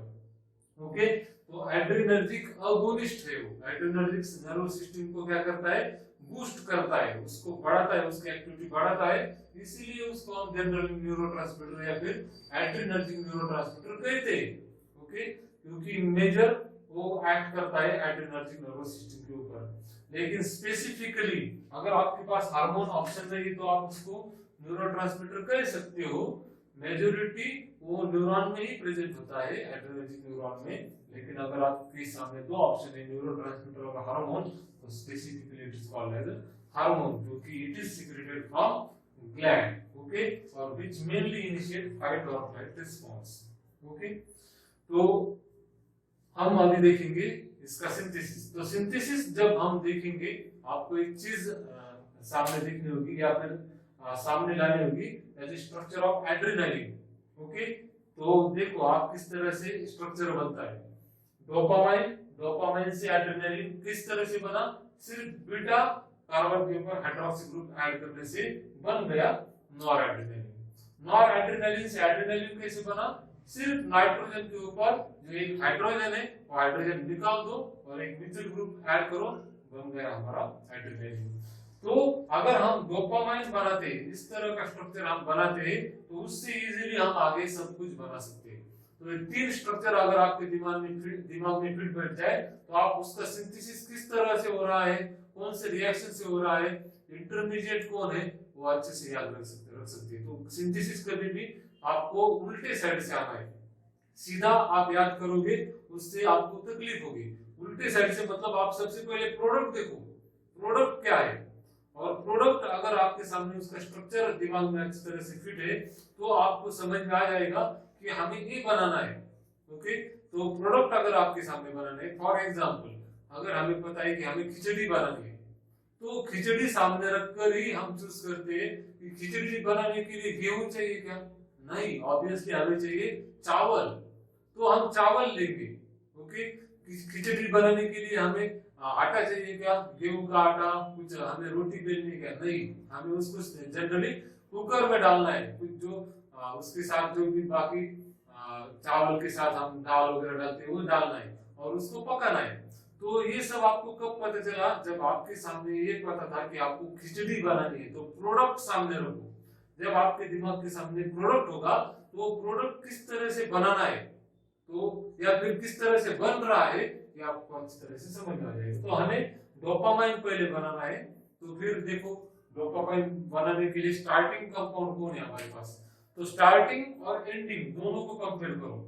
हमारे पास है यहाँ पर फिनिल एलेनिन। फिनिल एलेनिन कौन है, it is amino acid. Okay, एक अमीनो एसिड है जो हमें जब हम खाना खाते हैं तो खाना उस खाने से निकलता है, ओके, या उस खाने से एब्जॉर्ब होता है। तो ये जो फिनिल एलेनिन है इसका स्ट्रक्चर कंपेयर करो डोपामाइन के साथ, यहाँ पर डोपामाइन भी है, क्या दोनों में डिफरेंस है, यहाँ पर देखो इसके स्ट्रक्चर में फिनिल एलेनिन में आपको यहाँ पर एक एसिड मिलेगा क्योंकि it is amino acid. Amino acid क्योंकि इसमें अमीनो ग्रुप है, एसिड ग्रुप है, इसीलिए उसको अमीनो एसिड कहा जाता है। तो फिनिल एलेनिन इसमें एक एसिड ग्रुप है, जो एसिड ग्रुप हमारे प्रोडक्ट में एब्सेंट है, मतलब हमारा एम क्या होगा, इस एसिड ग्रुप को हमें क्या करना है, एसिड निकालना है। दूसरा यहाँ पर डिफरेंस क्या देखो, यहाँ पर फिनिल रिंग है, यहाँ पर कैटेकोल रिंग है। फिनिल रिंग और कैटेकोल रिंग में क्या डिफरेंस है, इसमें दो हाइड्रोक्सी ग्रुप एब्सेंट है, इसमें दो हाइड्रोक्सी ग्रुप प्रेजेंट है। तो दूसरा एम हमारे नजरों के सामने क्या होना चाहिए, इसमें हाइड्रोक्सी ग्रुप, कितने हाइड्रोक्सी ग्रुप, दो हाइड्रोक्सी ग्रुप ऐड करने हैं। तो कितने स्टेप होंगे, देखो इतना ही डिफरेंस है, तो कितने स्टेप होंगे, यहाँ पर अगर हमें फिनिल एलेनिन से डोपामाइन बनाने हैं तो 3 स्टेप होंगे। क्यों 3 स्टेप होंगे, क्योंकि यहाँ पर हमें दो हाइड्रोक्सी ग्रुप ऐड करने हैं, तो एट अ टाइम दो हाइड्रोक्सी ग्रुप तो हम ऐड नहीं करेंगे, वन बाय वन ऐड करेंगे और एक एसिड ग्रुप को निकालना है। तो इस तरह से 3 स्टेप में हमारी रिएक्शन होगी। ओके, तो कुछ भी हम कर सकते हैं, इस एसिड ग्रुप को निकालो या फिर हाइड्रोक्सिल ग्रुप को पहले ऐड करो, कुछ भी करो, लेकिन जनरली क्या होता है, ये हम नहीं करने वाले, बॉडी में ऑलरेडी होता है। जनरली क्या होता है, फिनिल एलेनिन जो होता है उसका हाइड्रोक्सिलेशन होता है। ओके, तो हमारे बॉडी में हाइड्रोक्सिलेशन करने वाला एक ऑलरेडी एंजाइम प्रेजेंट है, और जनरली जो सारे एंजाइम होते हैं उनका नाम उसके काम के ऊपर डिपेंड होता है। तो जो हाइड्रोक्सिलेशन करता है, एडिशन ऑफ हाइड्रोक्सिल ग्रुप करता है, उसी को तो कहते हैं हाइड्रोक्सिलेज एंजाइम। ओके, तो हाइड्रोक्सिलेज एंजाइम क्या करेगा, यहाँ पर एक OH ग्रुप ऐड कर देगा, और एक OH ग्रुप ऐड करने के बाद हमें मिलता है हमारा दूसरा amino acid, it is another amino acid, क्योंकि जब तक यहाँ पर अमीनो और एसिड ग्रुप है, एक ही कार्बन के ऊपर अटैच है, तब तक इसको अमीनो एसिड ही कहेंगे। तो दूसरा अमीनो एसिड हमें मिलता है, उसका नाम है टायरोसिन। ओके, और ये टायरोसिन जो होता है, ये टायरोसिन लीवर में एंटर करता है, और लीवर में इस टायरोसिन के ऊपर क्या होता है, देखो लीवर के अंदर एक स्पेसिफिक एंजाइम प्रेजेंट होता है, tyrosine hydroxylase. It is very specific और this reaction is enzyme specific reaction. इस रिएक्शन को होने के लिए इस एंजाइम का होना बहुत जरूरी है। यहाँ पर हाइड्रोक्सिलेज इज नॉट स्पेसिफिक, कौन सा भी हाइड्रोक्सिलेज यहाँ पर हमें चलता है और कोई भी हाइड्रोक्सिलेज एंजाइम यहाँ पर हाइड्रोक्सिल ग्रुप ऐड कर सकता है। लेकिन ये जो दूसरी स्टेप है, एक हाइड्रोक्सिल ग्रुप हमने ऐड किया तो हमने फिनिल एलेनिन का टायरोसिन हुआ, लेकिन दूसरा हाइड्रोक्सिल ग्रुप, अभी यहाँ पर हमें दूसरा हाइड्रोक्सिल ग्रुप ऐड करना है, तो जो एंजाइम चाहिए वो स्पेसिफिक एंजाइम है जो सिर्फ लिवर में मिलता है, जिसको कहते हैं टायरोसिन हाइड्रोक्सिलेज। इसलिए यहाँ पर हाइड्रोक्सिलेज का कुछ नाम नहीं था, लेकिन यहाँ पर एक स्पेसिफिक नाम है। ये हाइड्रोक्सिलेज एंजाइम सिर्फ टायरोसिन का हाइड्रोक्सिलेशन करता है, इसलिए उसका नाम क्या है, टायरोक्सिन हाइड्रोक्सिलेज। इसलिए ये जो यहाँ पर ये जो रिएक्शन हो रही है, it is rate determining step in this whole synthesis. ये पूरे सिंथेसिस में सिंथेसिस का जो रेट है, सिंथेसिस का जो स्पीड है, वो डिटरमाइन करने वाली यही मेन रिएक्शन है, आरडीएस। ओके, तो ये इस चीज को याद रखो, which is the RDS stage. Tyrosine का कन्वर्जन होता है यहाँ पर डायहाइड्रोक्सी मिथिल फिनिल एलेनिन में। तो ये जो स्टेप है इसको हम कहते हैं rate determining step, and also it is a enzyme specific reaction. इस पे स्पेसिफिक वही एंजाइम चाहिए, दूसरा एंजाइम यहाँ पर काम नहीं करेगा। और अगर हमें कैटेकोल अमाइन की क्वांटिटी कम करनी है, आगे चलकर ये भी हम देखेंगे, कैटेकोल अमाइन डिप्लीटर्स, कैटेकोल अमाइंस को कम करने वाले कुछ ड्रग्स होते हैं, वो कुछ कंडीशन में हम लेते हैं, तो कुछ ड्रग्स इस एंजाइम के ऊपर भी एक्ट करते हैं। दिस टायरोसिन हाइड्रोक्सिलेज एंजाइम की क्वांटिटी, इसको ब्लॉक अगर हम कर दे तो फिर पूरे आगे चलकर डोपामाइन या फिर कोई भी न्यूरोट्रांसमीटर नहीं बनेगा। ओके, तो हम क्या कर रहे हैं, याद रखो, फिनिल एलानिन से डोपामाइन बना रहे हैं। किस तरह से बना रहे हैं, 3 स्टेप मैंने आपको बताया, 2 हाइड्रोक्सी ग्रुप ऐड करने हैं, एक एसिड ग्रुप निकालना है। तो एक हाइड्रोक्सिल ग्रुप ऐड किया with the help of general hydroxylase enzyme, tyrosine मिला। उसके बाद स्पेसिफिक एंजाइम की मदद से और एक हाइड्रोक्सिल ग्रुप ऐड किया, तो अभी एक हाइड्रोक्सिल ग्रुप था तो 2 हो गए, उसका नाम क्या हो गया, डायहाइड्रोक्सी फिनिल एलानिन। अभी तक भी ये क्या है, फिनिल एलानिन ही है। यहाँ पर देखो phenyl alanine, it is also amino acid, अभी तक एसिड ग्रुप निकला नहीं है। तो फिनिल एलानिन और इस डायहाइड्रोक्सी फिनिल एलानिन दोनों की स्ट्रक्चर में डिफरेंस क्या है, सिर्फ इसमें हाइड्रोक्सिल ग्रुप नहीं है, जो 2 हाइड्रोक्सिल ग्रुप हमने ऐड किए तो इसका नाम हो गया डायहाइड्रोक्सी फिनिल एलानिन। इसलिए इसका एक शॉर्ट फॉर्म भी है, आपको बुक में इसका शॉर्ट फॉर्म मिलेगा जनरली, तो DOPA, इसको हम शॉर्ट में कहते हैं डोपा, डायहाइड्रोक्सी। यहाँ पर ऑक्सी का ऑक्सीजन इस इनिशियल में लिया है, तो डायहाइड्रोक्सी फिनिल एलानिन। ओके, तो इसको हम शॉर्ट में कहते हैं डोपा। तो डोपा हमें मिलता है, किससे मिलता है, टायरोसिन से डोपा मिला। अभी 2 एन हमारे कंप्लीट हो गए। क्या 2 एन थे हमारे, 2 हाइड्रोक्सी ग्रुप को ऐड करना। तीसरा एन क्या है, लास्ट हमारा एन एसिड ग्रुप को निकालना। एसिड ग्रुप को निकालना मतलब यहाँ से अगर हम इस कार्बोक्सिल ग्रुप को भी निकालते COO, इसको हम कार्बोक्सिल ग्रुप कहते हैं। ओके, CO सिर्फ ये जो CO ग्रुप होता है इसको हम कार्बोनिल ग्रुप कहते हैं। यहाँ पर एक ऑक्सीजन ग्रुप है तो उसको हम कार्बोक्सिल ग्रुप कहते हैं। तो कार्बोक्सिल ग्रुप को अगर हम निकालते हैं तो इसको इस रिएक्शन को कहा जाता है डीकार्बोक्सिलेशन रिएक्शन। ओके, इस रिएक्शन को कहा जाता है डीकार्बोक्सिलेशन। तो अभी इस कार्बोक्सिल ग्रुप को निकालना है, मतलब डीकार्बोक्सिलेशन रिएक्शन करनी है। और डीकार्बोक्सिलेशन रिएक्शन कौन करेगा, डीकार्बोक्सिलेज एंजाइम करेगा।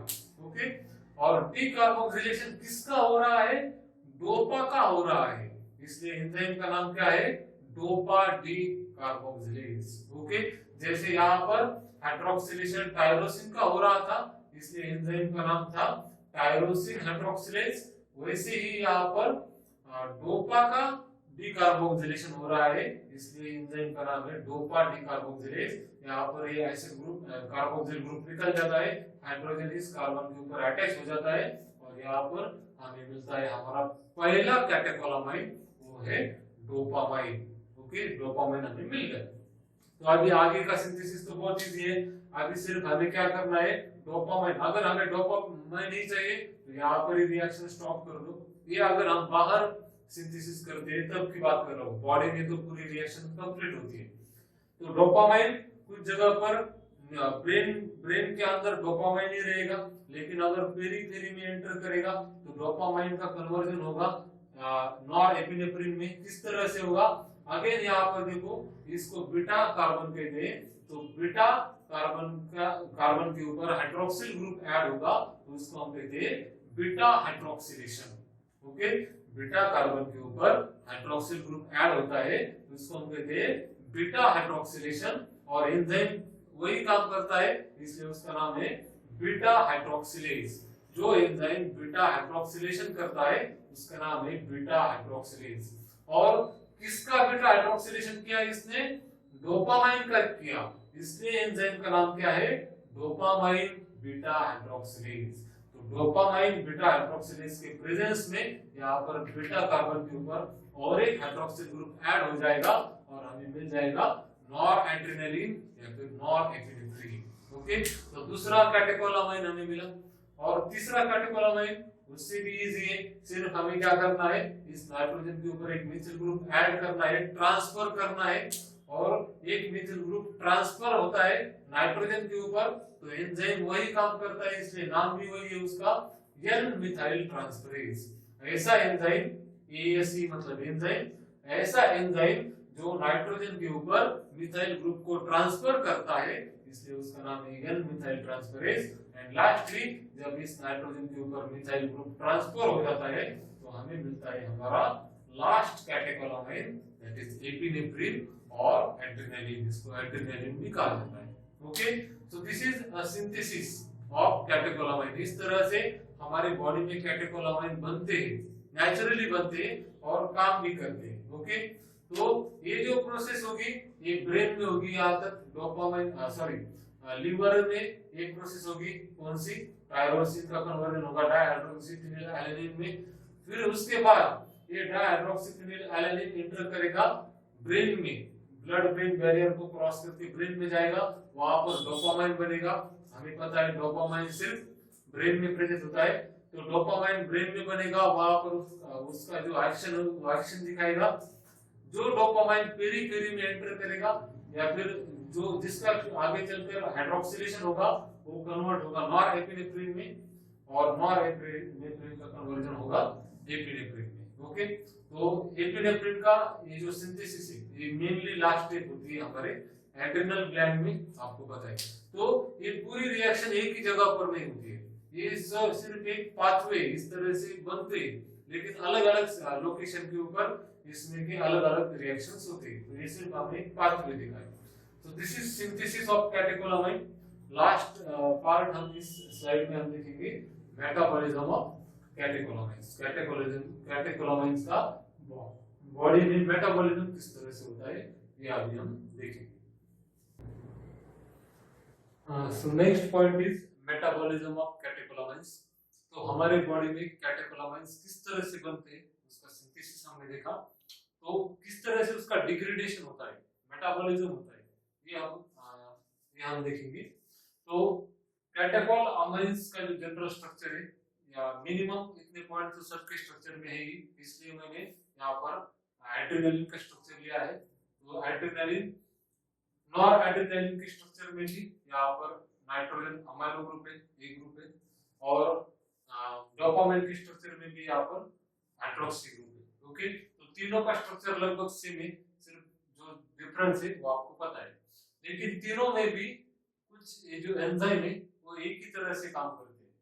तो इनका मेटाबॉलिज्म करने वाले मेनली तीन एंजाइम होते हैं।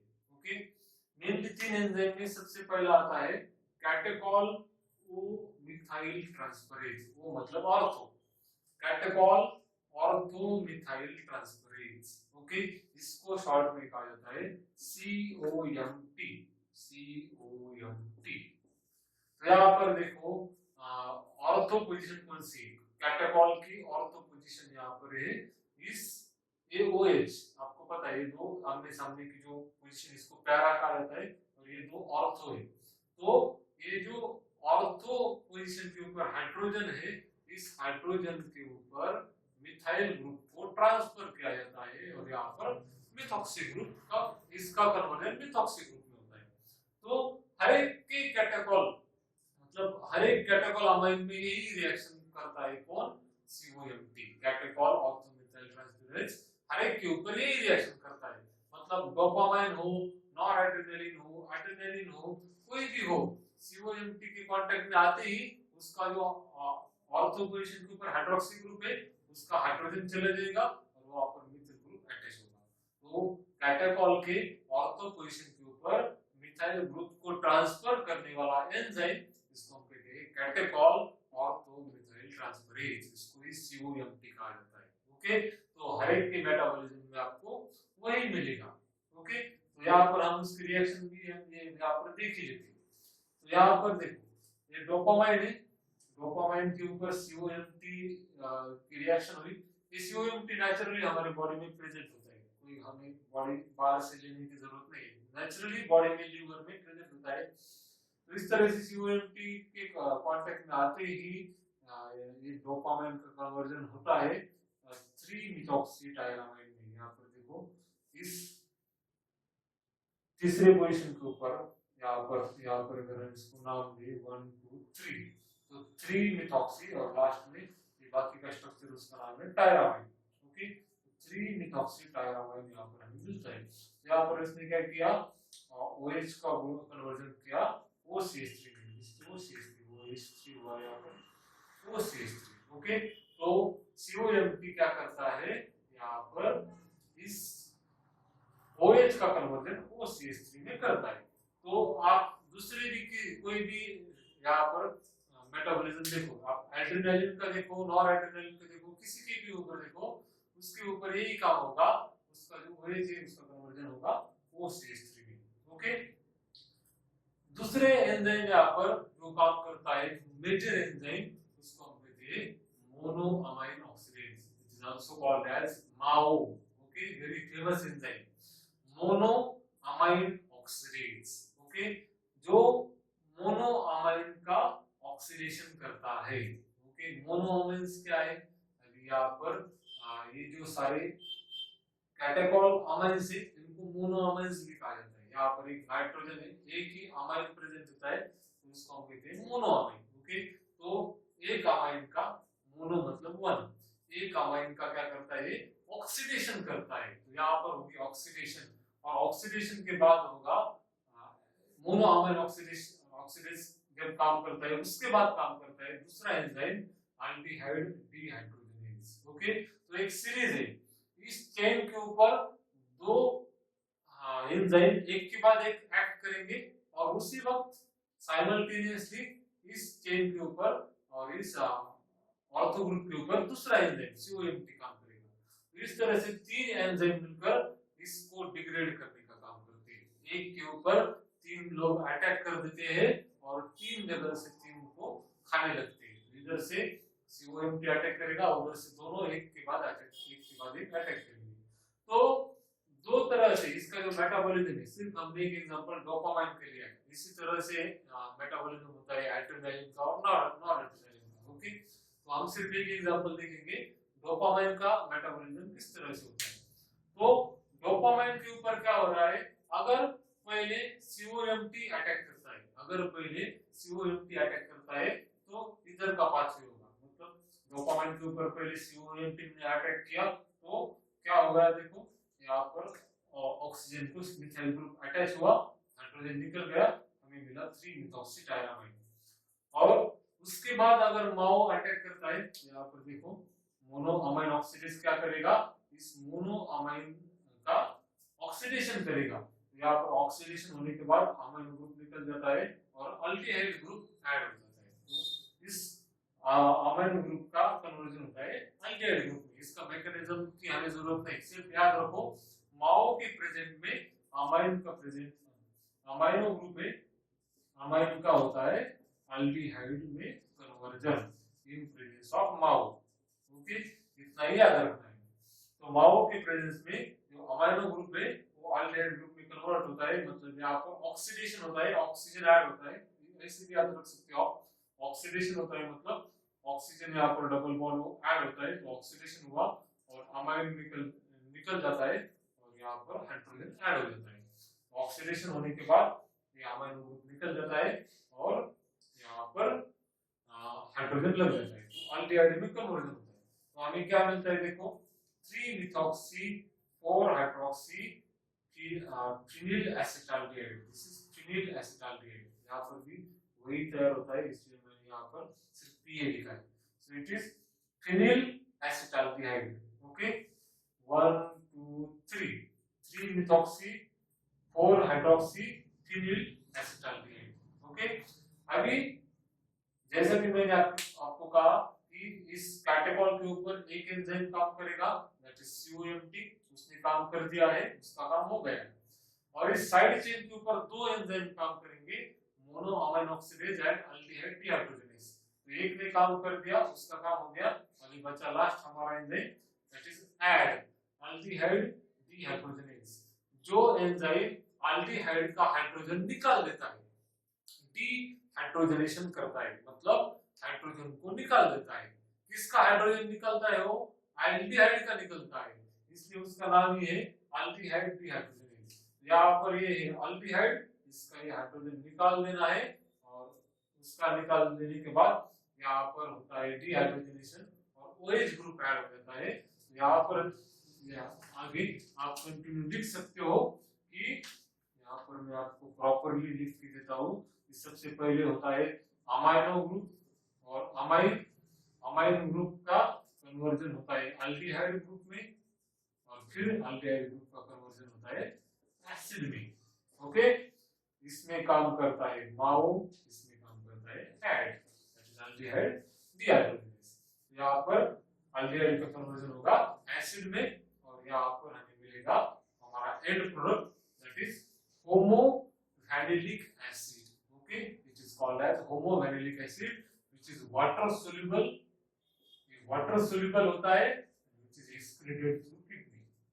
Excreted through kidney. तो यही हमारा मेन एम है कि काम होने के बाद उसको बॉडी से निकालना है नहीं तो टॉक्सिसिटी प्रोड्यूस करेगा। ओके तो जो भी एजेंट हमारे बॉडी में प्रोड्यूस होता है वो आखिर में कभी ना कभी उसको बॉडी से निकल जाना चाहिए। ये हर एक के बारे में ये जो बात है वो सच है। ओके जो भी पैदा होता है उसको आखिर में जाना है। उसी तरह से जो भी हमारे बॉडी में सिंथेसाइज होती है कैटेकोलामिन उनको बॉडी के बाहर जाना है। ओके तो ये हमने एक पार्ट में देखा किस तरह से देखा अगर COMT पहले काम करता है तो ऐसा भी हो सकता है कि माओ पहले काम करे कुछ अलग नहीं ये सिर्फ प्रोडक्ट के नाम बदल जाते हैं। ओके रिएक्शन वैसी रहती है। तो चलो हम कुछ देर के लिए मान लेते हैं कि पहले माओ ने काम किया। रेड कलर की जो लाइनिंग आपको दिख रही है वो अगर पहले माओ ने काम किया तो वो सिंथेसिस है। ग्रीन कलर का सिंथेसिस आपको बता रहा है अगर पहले COMT अटैक करता है तो क्या बनेगा। ओके तो COMT अटैक करता है तो क्या बनेगा वो हमने देख लिया।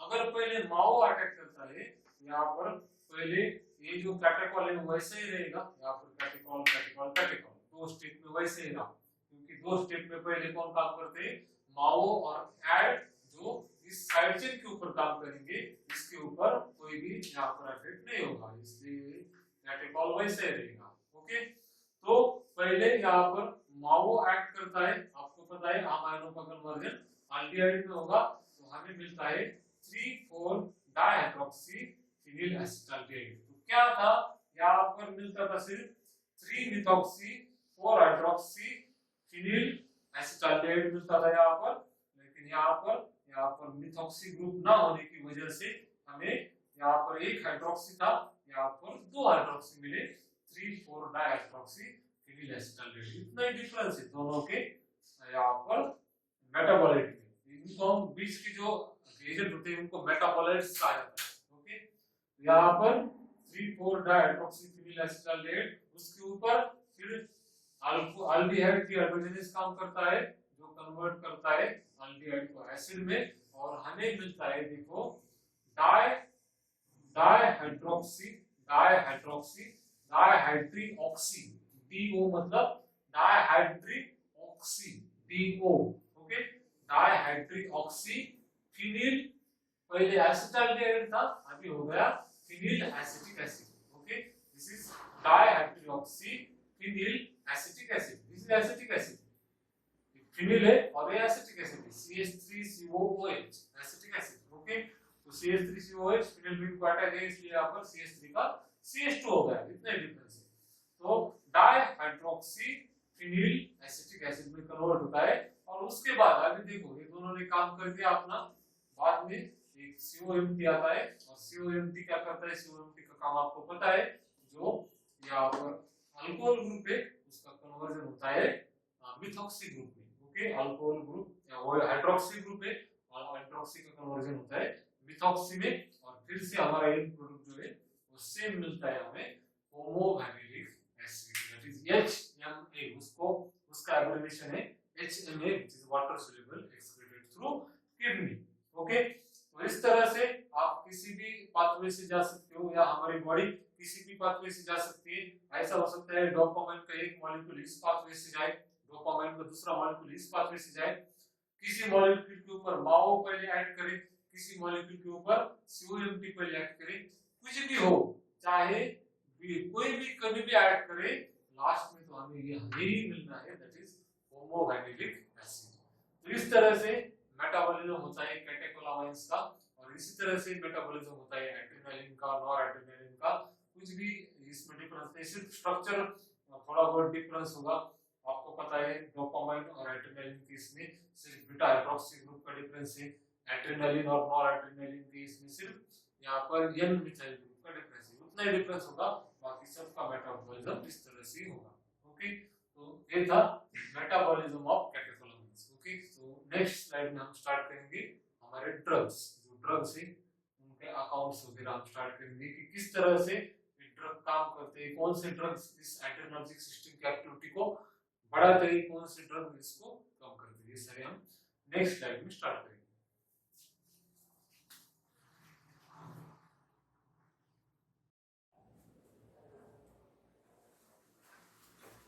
नेक्स्ट हमारे इस टॉपिक में हम स्टार्ट करने वाले हैं adrenergic receptors and there distribution. तो अभी तक हमने देखा है कि न्यूरोट्रांसमीटर कौन से होते हैं, और न्यूरोट्रांसमीटर वो जिस रिसेप्टर के ऊपर एक्ट करते हैं उनको हम कहेंगे अभी एड्रेनर्जिक रिसेप्टर। तो आपको पता होगा कोई भी एक्शन अगर हमारी बॉडी में जनरेट होती है, ड्रग एक्शन दिखाता है या कोई भी हार्मोन एक्शन दिखाता है, कोई भी एंजाइम वगैरह एक्शन दिखाता है, तो उसमें ये ड्रग और रिसेप्टर के कंसेप्ट बहुत इंपॉर्टेंट है। जब ड्रग रिसेप्टर के ऊपर जाकर अटैच होता है तभी एक करंट जनरेट होता है, एक्शन पोटेंशियल जनरेट होता है, और जो उसकी रिसेप्टर के पर्टिकुलर एक्शन है वो एक्शन जनरेट होती है। ओके, तो यहाँ पर ये जो रिसेप्टर है दिस आर लॉक्स, ये लॉक है। ओके, और लॉक को खोलने के लिए चाबी की जरूरत होती है। तो जो हमारे न्यूरोट्रांसमीटर है लाइक एड्रेनालिन, नॉरएड्रेनालिन, डोपामाइन, ये उसकी चाबी है। जब तक चाबी उस लॉक में फिट नहीं होती तब तक वो ताला खुलता नहीं और एक्शन हमें दिखती नहीं। ओके, तो कोई भी लॉक है तो उस लॉक में जब चाबी फिट होगी और चाबी अगर उसको उस लॉक को क्या करेगी, ओपन करेगी, तो उस चाबी को हम अगोनिस्ट कहते हैं। अगोनिस्ट क्यों कहते हैं, क्योंकि उस चाबी ने क्या किया, उस लॉक को ओपन किया, मतलब कुछ एक्शन, पॉजिटिव एक्शन दिखाई। उसके ऑपोजिट अगर हम कोई दूसरी चाबी लगाते हैं उसमें, जो चाबी उस ताले की नहीं है लेकिन फिर भी वो सिर्फ उस ताले में अगर फंस जाती है चाबी, तो चाबी ताले के अंदर फंस जाने के बाद क्या होगा, एक तो वो चाबी जो ताले में फंस गई है वो उस ताले को नहीं खोल सकेगी क्योंकि उस ताले की वो चाबी है ही नहीं, और दूसरी चीज ये होगी कि जो उसकी ओरिजिनल चाबी है वो भी वहां पर अटैच नहीं हो सकेगी। ओके, तो इस तरह की जो वो डुप्लीकेट चाबी है या वो ऐसी चाबी है जो फंसी हुई है, लोग जो एक्शन भी नहीं दिखा रही और दूसरी चाबी को वहां पर अटैच भी नहीं होने दे रही, उस चाबी को हम कहते हैं antagonist. Okay, so this is a simple concept of pharmacology. Pharmacology में आपने सुना होगा अगोनिस्ट एंड एंटागोनिस्ट। तो अगोनिस्ट क्या होता है, जो लॉक को खोलता है उसको हम कहते हैं अगोनिस्ट। एंटागोनिस्ट क्या होता है, जो सिर्फ लॉक के ऊपर अटैच हो जाता है, उस साइड को ब्लॉक कर देता है और अगोनिस्ट को वहां पर एक्ट ही नहीं करने देता, उसको हम कहते हैं एंटागोनिस्ट। ओके, तो इस तरह से adrenergic receptors and there distribution, कौन से रिसेप्टर्स है जहां पर एड्रेनलिन या उसके रिलेटेड ड्रग्स काम करते हैं, उसका डिस्ट्रीब्यूशन क्या है और कौन सा इफेक्ट दिखाते हैं, ये भी हम यहाँ पर शॉर्ट में देखेंगे। तो सबसे पहले जो अल्फा रिसेप्टर है, अल्फा रिसेप्टर के दो टाइप होते हैं, अल्फा 1 एंड अल्फा 2। ओके, तो generally adrenergic receptor are broadly categorised into two types, alpha and beta. Adrenergic receptor के ब्रॉडली दो टाइप्स होते हैं, अल्फा एंड बीटा, और अल्फा एंड बीटा के फर्दर सब टाइप होते हैं।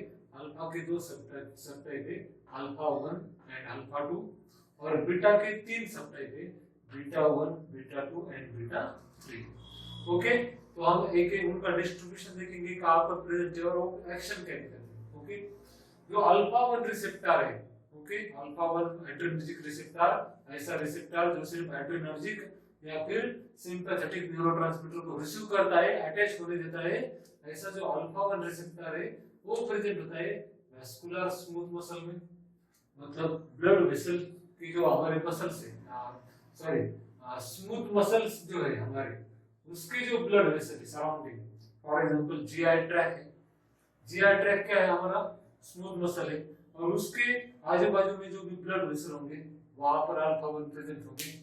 तो जब कभी भी मान लो यहाँ पर एड्रेनर्जिक सिस्टम, यहाँ पर अगर कोई शेर आ जाता है सामने, वही एग्जांपल मैं देता हूँ, सामने अगर हमारे शेर आ जाता है, तो ऐसे वक्त पर जो इंटरनल ऑर्गन है उस ऑर्गन को ब्लड सप्लाई की कोई जरूरत नहीं। जो इंटरनल ऑर्गन है, मतलब इंटरनल ऑर्गन कौन से, यहाँ पर जीआई ट्रैक है, ओके, या फिर डाइजेस्टिव ट्रैक के जो भी ऑर्गन्स है, लिवर होंगे या फिर पैनक्रियाज है या फिर लार्ज इंटेस्टाइन, स्मॉल इंटेस्टाइन, ये सारे जो ऑर्गन है उनको ब्लड सप्लाई की उस समय कुछ जरूरत नहीं। जब सामने कोई हमारे डेंजर खतरा आ जाए तब उस समय उन सारे ब्लड वेसल का क्या होता है, कॉन्ट्रैक्शन होता है। तो ये सारे इफेक्ट आप ऐसे समझो कि आपके सामने कोई खतरा है, सांप आ जाए, शेर आ जाए, आग लग जाए, या फिर आप कोई बहुत गड़बड़ी में हो, कुछ काम कर रहे हो, आपके सामने कुछ टारगेट हो, कल एग्जाम है और आज आपको पढ़ाई करनी है, आपकी पढ़ाई नहीं हो चुकी है, ऐसी सिचुएशन है, उसको हम फाइट और फ्लाइट सिचुएशन कहते हैं। ओके, तो ऐसे सिचुएशन में हमारी बॉडी में क्या क्या चेंजेस होते हैं और कौन से रिसेप्टर वो चेंजेस करता है, ये सारे हम देख रहे हैं। तो अल्फा 1 रिसेप्टर के ऊपर ड्रग जाकर एक्ट होते हैं, हमारे अंदर के न्यूरोट्रांसमीटर जाकर एक्ट होते हैं और उनका कॉन्ट्रैक्शन होता है। कॉन्ट्रैक्शन होने की वजह से ब्लड वेसल की साइज छोटी हो जाती है, उसको हम वैसोकंस्ट्रिक्शन कहते हैं, और ब्लड सप्लाई कम हो जाता है, किसका, इंटरनल जीआई ट्रैक्ट के ऑर्गन का। ओके, और डाइजेशन नहीं होता है उस समय जब भी हम, इसीलिए ऐसा कहते हैं कि जब भी हम खाना खाते हैं तो गड़बड़ी में खाना नहीं खाना चाहिए, क्योंकि जब भी हम गड़बड़ी में खाना खाते हैं तो अच्छी तरह से वो डाइजेस्ट नहीं होता है, क्योंकि उस समय हमारी सिंपैथेटिक नर्वस सिस्टम एक्टिवेट होती है। दूसरा है उसी समय जो प्यूपिल्स है, हमारे आंखों के प्यूपिल्स, तो प्यूपिल्स के जो मसल्स होते हैं उनका कॉन्ट्रैक्शन होता है और प्यूपिल का डायलेशन होता है। ओके, तो आपको पता होगा इस तरह से, मैं आपको बताता हूँ, ये प्यूपिल है, यहाँ पर जो मसल है उसके, ये मसल खींचते हैं, कॉन्ट्रैक्शन होते हैं, और इसका डायलेशन होता है, मतलब आंखों की जो पुतली है उसको प्यूपिल कहा जाता है, उसकी साइज बड़ी होती है, जिससे कि हम आगे आने वाले खतरे को मैक्सिमम देख सके, जो हमारे आसपास का एनवायरनमेंट है उसको अच्छी तरह से एनालिसिस कर सके।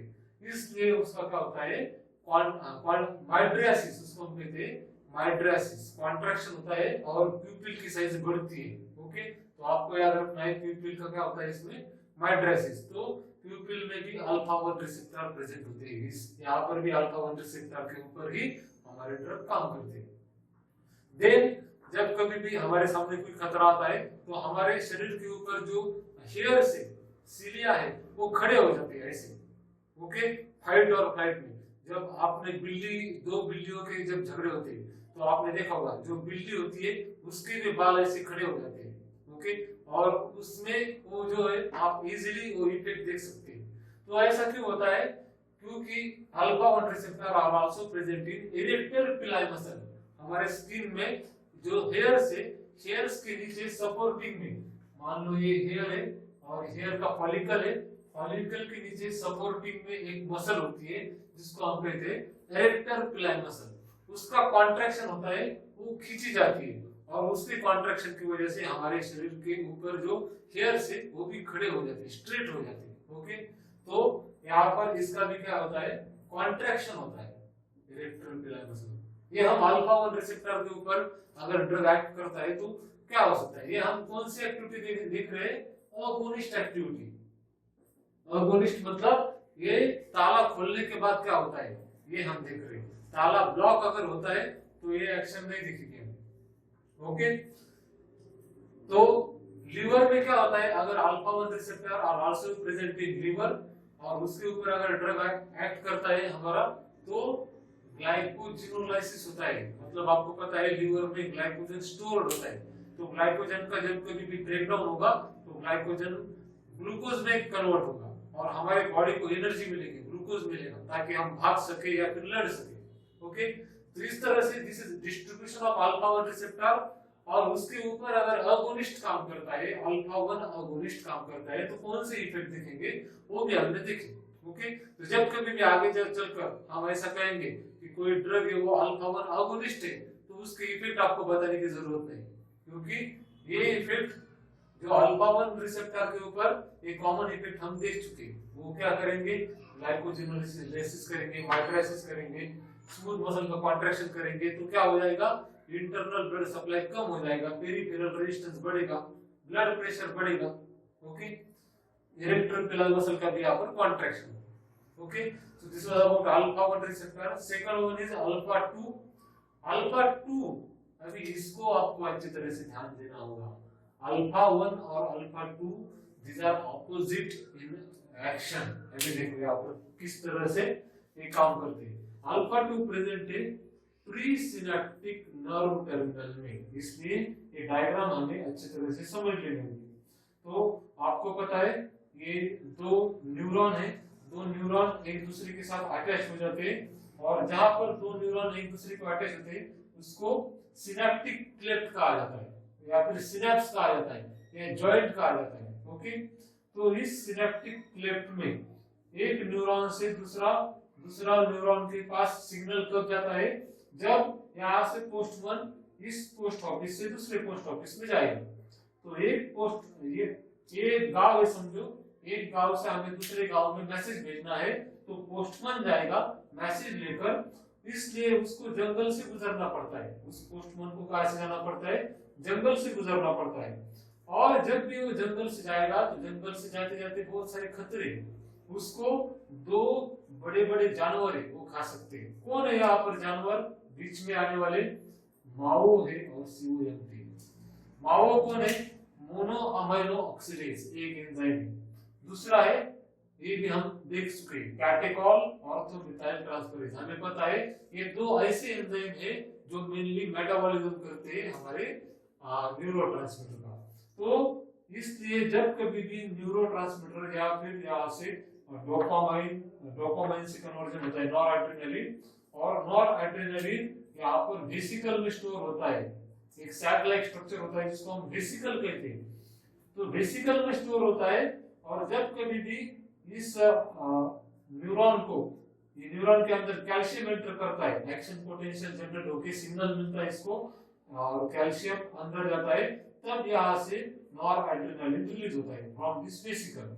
अभी देखो इस वेसिकल से नॉर एड्रेनलिन रिलीज होने के बाद यहाँ पर अंदर भी माओ प्रेजेंट है, तो इस न्यूरॉन के अंदर भी मोनो अमाइनो ऑक्सीडेज है, वो वहां पर उसका क्या कर सकता है, मेटाबॉलिज्म कर सकता है।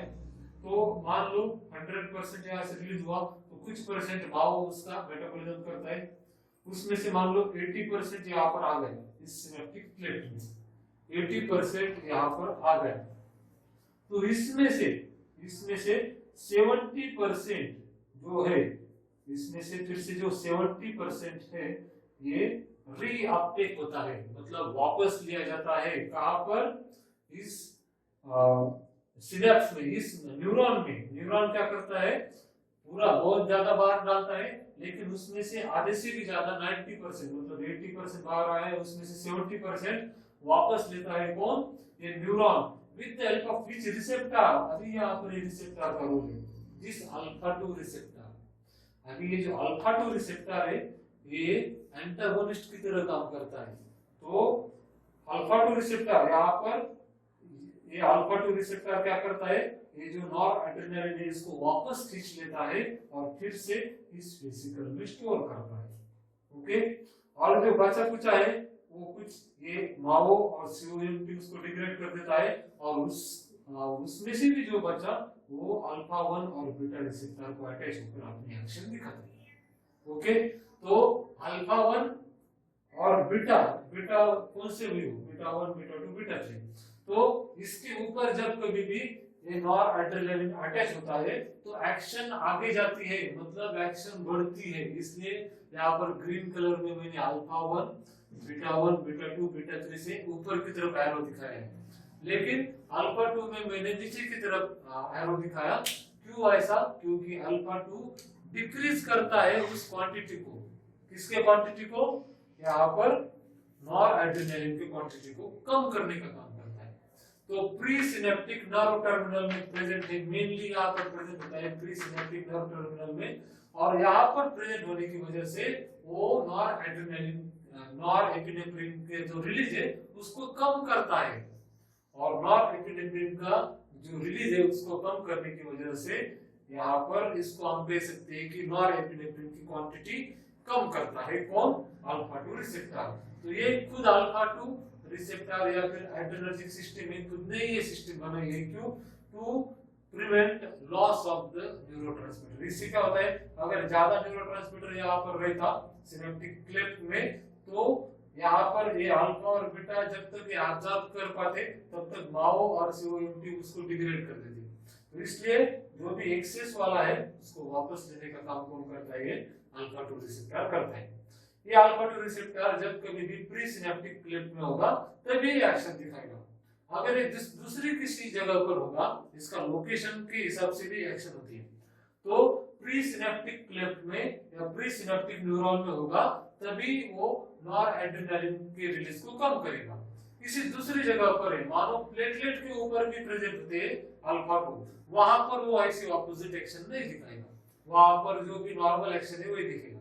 तो यहाँ पर प्लेटलेट के ऊपर जो अल्फा 2 होता है वहां पर अगर हमारा एड्रेनर्जिक ड्रग एक्ट करता है, सिम्पैथोमाइमेटिक ड्रग एक्ट करता है, तो एग्रीगेशन होता है प्लेटलेट्स का, प्लेटलेट एक साथ आ जाते हैं और फिर क्या होता है, ब्लड की क्लॉटिंग बढ़ती है। तो आपको पता है कोई खतरा अगर हमारे सामने आता है और उसी समय जख्म हमें होती है तो क्लॉटिंग होना बहुत जरूरी है, क्योंकि खतरा है, हम लड़ रहे हैं, हमारे शरीर से खून जा सकता है बाहर। तो जब कभी भी खून बाहर जाएगा तो क्या हो जाएगा, वहां पर ज्यादा अगर ब्लड शरीर से बाहर जाए तो हमारा ब्लड लॉस हो जाएगा, हिमोरेज हो जाएगा।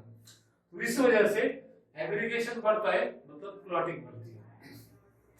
सम वेस्कुलर स्मूथ मसल, कुछ वेस्कुलर स्मूथ मसल जैसे यहाँ पर भी हमने देखा वेस्कुलर स्मूथ मसल पे अल्फा 1 प्रेजेंट है, वैसे ही इस स्मूथ मसल पे अल्फा 2 भी कुछ ऊपर प्रेजेंट है, और दोनों का इफेक्ट वहां पर क्या है, सेम है, कॉन्ट्रैक्शन ही होता है। देन कुछ फैट सेल से, फैट सेल के ऊपर अल्फा 2 प्रेजेंट है, वहां पर अगर ड्रग जाकर चाबी अटैच हो जाती है, ताला खुलता है, तो लाइपोलिसिस कम हो जाता है, लिपिड का जो ब्रेकडाउन है वो कम हो जाता है। ओके, और बीटा सेल के ऊपर ये ऑपोजिट एक्शन है, लिपिड का ब्रेकडाउन बढ़ना चाहिए, क्योंकि लिपिड का ब्रेकडाउन होगा तो ही एनर्जी मिलेगी। तो यहाँ पर ये ऑपोजिट एक्शन दिखाता है कौन, अल्फा 2। इसीलिए ऐसे वक्त पर अल्फा 2 के ऊपर ज्यादा ड्रग एक्ट नहीं करते। ओके, तो अल्फा 2 बीटा, और बीटा जो सेल है, बीटा सेल के ऊपर जो हाइलाइट ऑफ लैंगरांज पैनक्रिया की बीटा सेल है, वहां पर भी अल्फा 2 प्रेजेंट है, और वहां पर अगर ड्रग एक्ट करता है तो इंसुलिन का रिलीज कम हो जाता है, decrease lipolysis and insulin release. तो ये भी नहीं होना चाहिए, क्योंकि इंसुलिन रिलीज अगर कम हो जाए, कौन से कंडीशन में नहीं होना चाहिए, जब सामने खतरा हो तब की हम बात कर रहे हैं। अभी शेर को जाने मत दो, शेर को हमारे सामने रखो।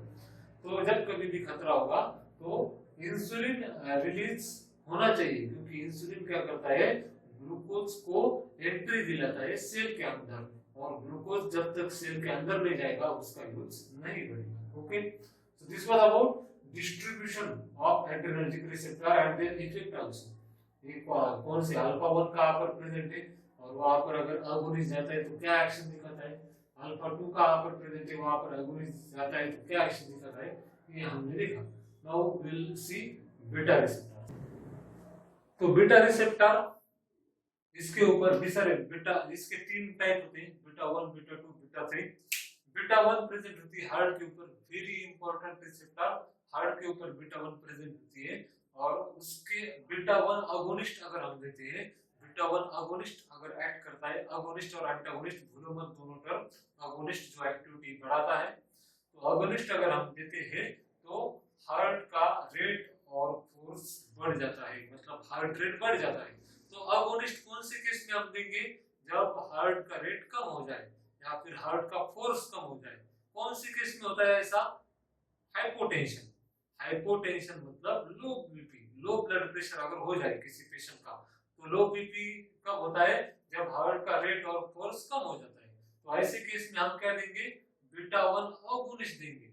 जो बीटा 1 अगोनिस्ट क्या करेंगे, हार्ट का रेट और फोर्स बढ़ाएंगे. ओके, और इसके ऑपोजिट, जब हार्ट रेट बढ़ जाएगा, हाइपरटेंशन होगा, ब्लड प्रेशर बढ़ जाएगा, हार्ट का रेट और फोर्स बहुत ज्यादा बढ़ जाएगा, तो हम इस बीटा 1 को क्या कर देंगे, ब्लॉक कर देंगे. ऐसे वक्त पर हम ऐसे ड्रग देते हैं जो इस बीटा 1 को ब्लॉक करते हैं, उनको हम कहते हैं बीटा 1 ब्लॉकर. ओके, इस तरह से बीटा 1 ब्लॉकर क्या करेंगे, हाइपरटेंशन को कम करेंगे. तो अगोनिस्ट भी हम देते हैं, एंटागोनिस्ट भी हम देते हैं अकॉर्डिंग टू सिचुएशन. कौन सी सिचुएशन में अगोनिस्ट यूज करना है, एंटागोनिस्ट यूज करना है, ये सिर्फ हमें डिसाइड करना होता है.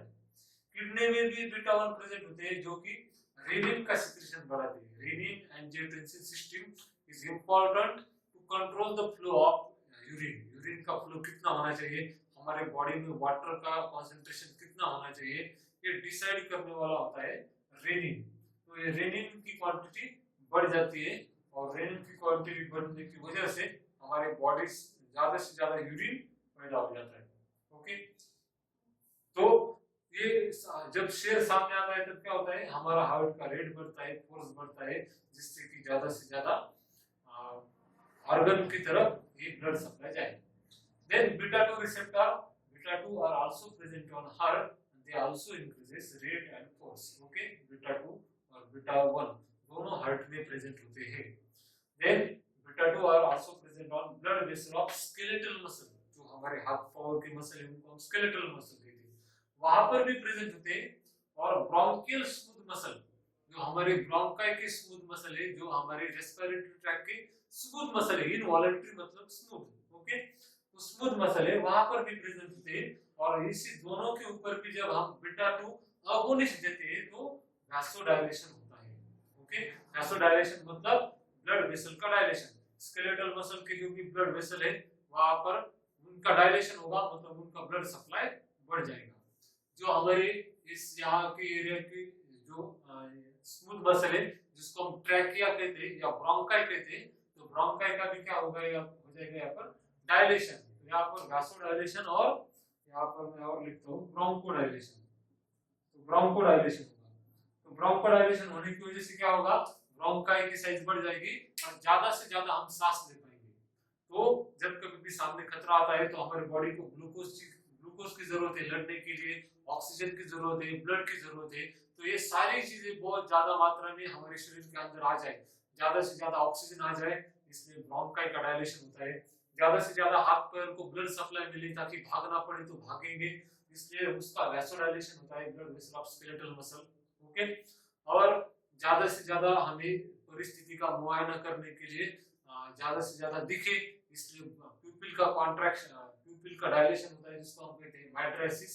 ओके, तो इस तरह से ये सारी जो परिस्थिति है, ये सारी परिस्थिति हमें सिंपैथी देती है, हमारी मदद करती है इस परिस्थिति में लड़ने के लिए. ओके, नेक्स्ट बीटा सेल्स जो है वो इंसुलिन का सिक्रेशन बढ़ाते हैं. तो अभी ये जो अल्फा के ऑपोजिट है, मैंने आपको बोला है alpha 2 it is the exception. Alpha 2 generally opposite ही काम करता है. ओके, तो एड्रेनर्जिक ड्रग्स को अगर सही तरीके से काम करना है तो हमें अल्फा 2 के ऊपर एक्ट करने वाले ड्रग नहीं चाहिए, हमें चाहिए अल्फा 1 और बीटा रिसेप्टर के ऊपर एक्ट करने वाले ड्रग, क्योंकि रिसीवर कौन है, अल्फा 1 और बीटा, ये रिसीवर है, और अल्फा 2 कौन है, ये रिएक्टिव करता है, वापस लेता है उसको, इसलिए अल्फा 2 ज्यादातर काम नहीं करता है या मदद नहीं करता है। ओके, तो बीटा 2 ये इंसुलिन का सिक्रेशन बढ़ाता है जिससे कि ग्लूकोज की लेवल बढ़ जाए हमारे सेल में और हमें एनर्जी मिले। लीवर में सिर्फ फिर से ग्लाइकोजिनोलाइसिस को बढ़ाता है, ग्लाइकोजन का कन्वर्जन होता है ग्लूकोज में। बीटा 3 ये फैट सेल में प्रेजेंट होते हैं जो लिपिड का ब्रेकडाउन को बढ़ाते हैं। अगेन ये बीटा 3 और अल्फा 2 एक दूसरे का अपोजिट है, यहाँ पर लाइपोलिसिस कम हो जाता है, यहाँ पर ये बढ़ाता है। तो जब कभी भी सामने खतरा आता है तो हमें बीटा 3 को एक्टिवेट करना होगा, अल्फा 2 को नहीं। ओके, तो इस तरह से इस चार्ट से यहाँ पर इसमें D1 और D2 भी है, डोपामाइन और डोपामाइन D1 और D2, लेकिन वो CNS में जनरली प्रेजेंट होते हैं और उसके ऊपर हम पेरिफेरल नर्वस सिस्टम की स्टडी कर रहे हैं, तो इसमें वो ड्रग इंक्लूड नहीं है। ओके, जब CNS रिलेटेड ड्रग होंगे तब आपको डोपामाइन रिसेप्टर पर एक्ट करने वाले ड्रग आप पढ़ोगे। ओके, तो इसके ऊपर से आप हर एक ड्रग की स्टडी कर सकते हो, हर एक ड्रग का कौन सा भी ड्रग, अल्फा 1 अगोनिस्ट क्या करेगा इस चार्ट से आप बता सकते हो, अल्फा 1 एंटागोनिस्ट क्या करेगा, तो जो अगोनिस्ट करता है उसके ऑपोजिट एंटागोनिस्ट करेगा। तो यहाँ पर एंटागोनिस्ट अगर हम देंगे तो स्मूथ मसल का रिलैक्सेशन होगा या कॉन्ट्रैक्शन नहीं होगा, मतलब रिलैक्सेशन होगा, प्यूपिल का न्यूरोसिस होगा। ओके, ग्लाइकोजिनोलिसिस कम हो जाएगा, ओके, इलेक्ट्रोपिलर मसल का कॉन्ट्रैक्शन कम हो जाएगा, rate and force of contraction कम हो जाएगा जब भी हम इसका एंटागोनिस्ट देंगे तब। तो कोई भी हम आगे एगोनिस्ट देखें या एंटागोनिस्ट देखें, उसका यूजेस क्या है ये आप इस चार्ट से पता कर सकते हो। So this was about adrenergic receptors and their distribution. Okay, now we will see sympathomimetic agents. Next हम स्टार्ट करेंगे अभी sympathomimetic agent. What are sympathomimetic agent? Okay, तो मिमिक का मतलब है इंक्रीज एक्टिविटी, मिमिक का मतलब होता है इंक्रीज एक्टिविटी। तो मिमिक मतलब इंक्रीज एक्टिविटी एजेंट, ऐसे एजेंट जो एक्टिविटी को इंक्रीज करते हैं, किसके एक्टिविटी को इंक्रीज करेंगे, सिंपैथेटिक नर्वस सिस्टम के। ओके, सो द ड्रग्स और एजेंट व्हिच इंक्रीजेस एक्टिविटी और शोज इंक्रीजेस या फिर shows activity similar to sympathetic nervous system. तो जो नॉर्मली सिंपैथेटिक नर्वस सिस्टम हमारे बॉडी में एक्टिविटी दिखाती है, वैसे ही एक्टिविटी जो ड्रग्स दिखाएंगे उनको हम कहते हैं सिंपैथोमाइमेटिक एजेंट। ओके, तो जनरल हम एससीआर देखेंगे इसमें, जो भी एससीआर कौन सा कैसा स्ट्रक्चर होना चाहिए उनका सिंपैथोमाइमेटिक एजेंट का। तो आपको पता है यहाँ पर कैटेकॉल न्यूक्लियस है, तो इसमें एक कैटेकॉल न्यूक्लियस होना बहुत जरूरी है, it is very essential for activity. Then amino group separated by 2 carbon from phenyl ring, ये जो अमाइनो ग्रुप है which is separated from phenyl ring by 2 carbon, this type of particular structure is very much required। तो ये जो bridge है वो भी required है और 2 ही कार्बन का ब्रिज होना चाहिए, जिसमें कार्बन की लेंथ अगर हम बढ़ाते हैं तो एक्टिविटी कम हो जाती है। तो ये bridge is very important, 2 carbon का bridge. Then this amino group is very much important, और ये अमाइनो कौन सा होना चाहिए, it should be generally primary amino group और सेकेंडरी अमाइनो ग्रुप। ओके, तो इस नाइट्रोजन को सिर्फ एक या फिर दो ग्रुप ही अटैच होने चाहिए। अगर हम इस तीसरा भी नाइट्रोजन हाइड्रोजन रिप्लेस करते हैं, यहाँ पर कोई R3 लगा देते हैं और फिर इसके लोन पेयर की वजह से या R4 लगाते हैं, इसको टर्शियरी या क्वाटरनरी में चेंज करते हैं, तो डिक्रीजेस द एक्टिविटी और डिमिनिशेस द एक्टिविटी, एक्टिविटी खत्म हो जाती है। ओके, तो मैक्सिमम एक्टिविटी चाहिए, तो ये जो अमाइनो ग्रुप है it should be primary amino group और secondary amino group. Okay, then R2 की जगह पर, इस सब्स्टिट्यूशन की जगह पर R2 की जगह पर अगर कोई हम स्मॉल अल्किल ग्रुप लगाते हैं like Mithil ethyl propyl, small इतने होते हैं, बाकी ग्रुपिल के बाद में बड़े होते हैं, तो मिथिल या इथिल ग्रुप भी अगर हम लगाते हैं तो डिक्रीजेस माओ एक्टिविटी ऑफ माओ। तो अगर यहाँ पर हम मिथिल ग्रुप लगाते हैं या इथिल ग्रुप लगाते हैं तो माओ मोनो अमाइनो ऑक्सीडेज इसके ऊपर एक्ट नहीं कर पाता है और मोनो अमीनो एसिड इसके ऊपर अटैक नहीं कर पाएगा तो क्या होगा, इसका मेटाबॉलिज्म कम होगा। तो मेटाबॉलिज्म नहीं होगा तो इसकी एक्टिविटी क्या हो जाएगी, बढ़ जाएगी। ओके, तो इसकी एक्टिविटी बढ़ती है कब, जब हम कभी यहाँ पर छोटा सा अल्किल ग्रुप लगाते हैं तो।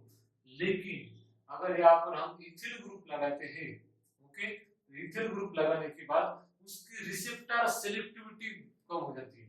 मतलब पहले अगर ये सिर्फ अल्फा 1 के ऊपर काम करता था, ये ड्रग मान लो कोई भी एक्सवाइजेड स्ट्रक्चर था, ये अल्फा 1 के ऊपर ही अगर काम करता था, लेकिन अगर हमने यहाँ पर C2H5 इथिल ग्रुप लगा दिया तो नो डाउट माओ उसका मेटाबॉलिज्म नहीं कर पाएगा, लेकिन ये जो ड्रग है उसकी सेलेक्टिविटी कम हो जाएगी। मतलब सिर्फ अल्फा 1 के ऊपर पहले काम करता था, बाद में वो अल्फा 2 के ऊपर भी काम करने लगा, व्हिच इज डेंजरस।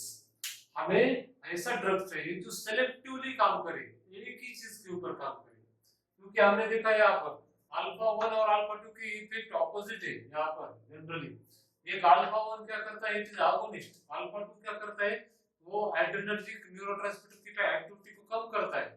इसलिए अगर हम ऐसा ड्रग देंगे जो नॉन सेलेक्टिव है, इसको हम कहते हैं नॉन सेलेक्टिव ड्रग। ओके, तो नॉन सेलेक्टिव ड्रग है तो वो दोनों के ऊपर एक्ट करेगा और उसकी एक्टिविटी इतनी अच्छी नहीं होगी जितनी सेलेक्टिव ड्रग की होती है। इसलिए selective drug are better, always better. यही कंसेप्ट एंटीबायोटिक में भी होता है, जो ब्रॉड स्पेक्ट्रम और नैरो स्पेक्ट्रम। मैं हर बार बच्चों को पूछता हूँ कि आप कौन से प्रीफर करोगे, ब्रॉड स्पेक्ट्रम जो पॉजिटिव और नेगेटिव, ग्राम पॉजिटिव और नेगेटिव ग्राम नेगेटिव दोनों को किल करते हैं, उनको आप चूज करोगे, या सिर्फ नैरो स्पेक्ट्रम जो सिर्फ पॉजिटिव को किल करते हैं और नेगेटिव को नहीं, या फिर नेगेटिव को किल करते हैं पॉजिटिव को नहीं, उनको नैरो स्पेक्ट्रम कहा जाता है। तो अगर आपको चूज करना है तो किसको चूज करेंगे?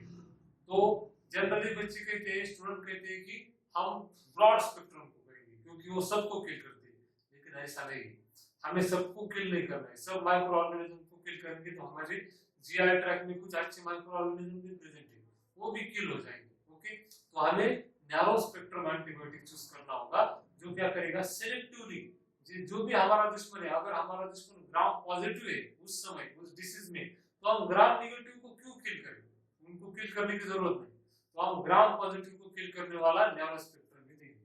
कुछ इसी तरह से यहाँ पर भी कंसेप्ट है, हमें सिलेक्टिव अगोनिस्ट या सिलेक्टिव एंटागोनिस्ट ही यूज करना जरूरी होता है। देन अगर यहाँ पर हम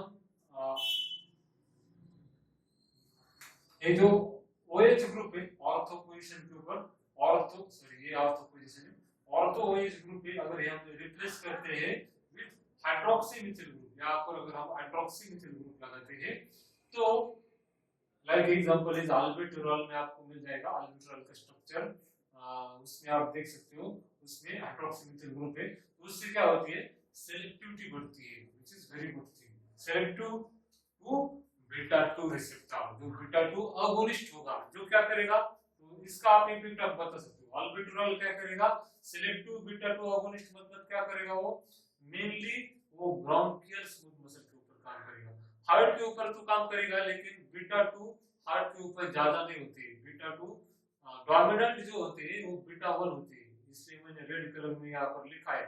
ओके, तो बीटा 1 जनरली हार्ट के ऊपर बीटा 1 ज्यादा होती है, बीटा 2 कम होती है। ओके, तो albuterol it is a selective beta 2 agonist.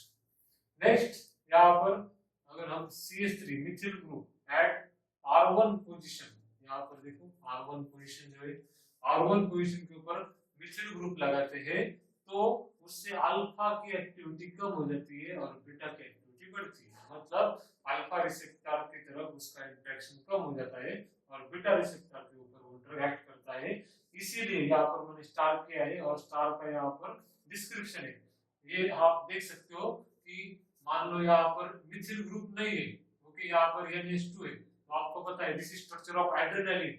लेकिन अगर यहाँ पर हम मिथिल ग्रुप लगाते, सॉरी हाँ मिथिल ग्रुप लगाते, तो ये हो जाता है हमारा एड्रेनालिन, और यहाँ से मिथिल ग्रुप निकलते हैं, इसको हम कहते हैं नॉर एड्रेनालिन। ओके, तो इसलिए जो नॉर एपिनेफ्रिन है या नॉर एड्रेनालिन है, it has more alpha activity than beta activity, क्योंकि जब कभी भी हम यहाँ पर मिथिल ग्रुप लगाते हैं मिथिल ग्रुप लगाते हैं तो अल्फा एक्टिविटी कम हो जाती है, और नॉन एपिनेफ्रिन में मिथिल ग्रुप नहीं है, इसलिए it has more alpha activity than beta activity. Okay, then अगर हम बल्कि ग्रुप लगाते हैं, इस नाइट्रोजन के ऊपर सब्स्टिट्यूशन में कोई बड़ा ग्रुप लगाते हैं, तो अल्फा एक्टिविटी पूरी तरह से निकल जाती है। सिर्फ मिथिल ग्रुप लगाएंगे तो अल्फा एक्टिविटी कम होगी, लेकिन बहुत ज्यादा बड़ा ग्रुप अगर हम लगाएंगे, यहाँ पर बल्कि ग्रुप लगाएंगे, तो अल्फा एक्टिविटी पूरी तरह से कम हो जाती है। बीटा एक्टिविटी बढ़ती है। क्यों बढ़ती है? क्योंकि डिग्रेडेशन कम होता है बाय मोनो अमीनो ऑक्सीडेज। यहाँ पर जैसे हमने देखा था कि यहाँ पर बड़ा ग्रुप हम लगाएंगे इस बीटा कार्बन के ऊपर, तब भी मोनो अमीनो ऑक्सीडेज उसका मेटाबॉलिज्म नहीं कर पाएगा। उसी तरह से इस नाइट्रोजन के ऊपर भी अगर हम कोई बड़ा ग्रुप लगाते हैं तो मोनो अमीनो ऑक्सीडेज उसका मेटाबॉलिज्म नहीं कर पाएगा।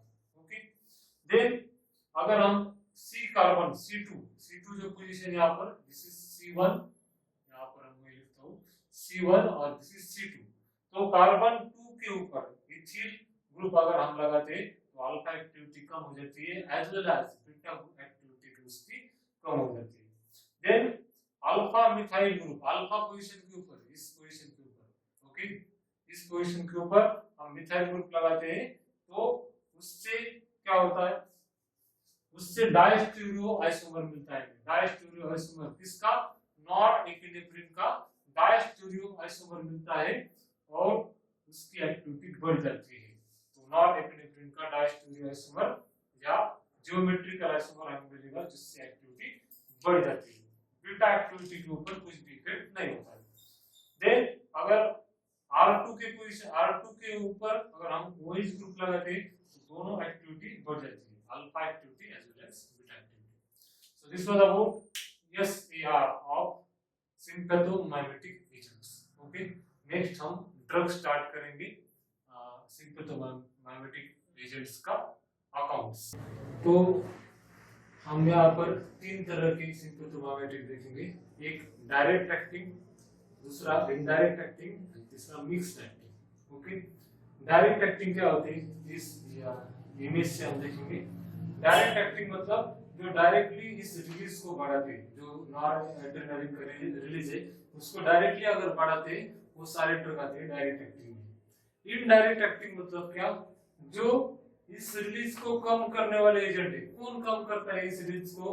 ये माओ बीच में आता है, ये COMT बीच में आता है, ये अल्फा 2 रिसेप्टर बीच में आता है, जो इसकी जो रिलीज ऑलरेडी हो चुका है उसकी क्वांटिटी कम करने का काम करते हैं। माओ, COMT, अल्फा 2 ये सब क्या कर रहे हैं, इसका मेटाबॉलिज्म कर रहे हैं, इसकी क्वांटिटी कम कर रहे हैं।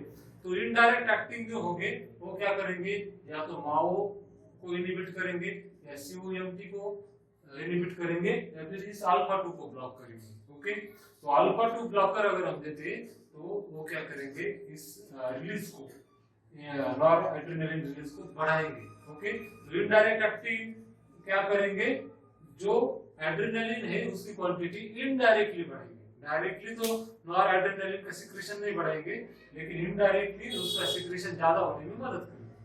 और मिक्स्ड एक्टिंग, तीसरा है मिक्स्ड एक्टिंग, जो दोनों तरह से काम करेगा, मतलब रिलीज भी बढ़ाएगा और इस माओ COMT इसकी भी क्वांटिटी कम करके इनडायरेक्टली भी क्वांटिटी कम करेगा। ओके, तो सबसे पहले हम देखेंगे डायरेक्ट एक्टिंग। इसमें भी फर्दर क्लासिफाई होता है selective, non selective. Okay, non selective में हम एक एग्जांपल देखेंगे, example is epinephrine and norepinephrine, आपको पता है।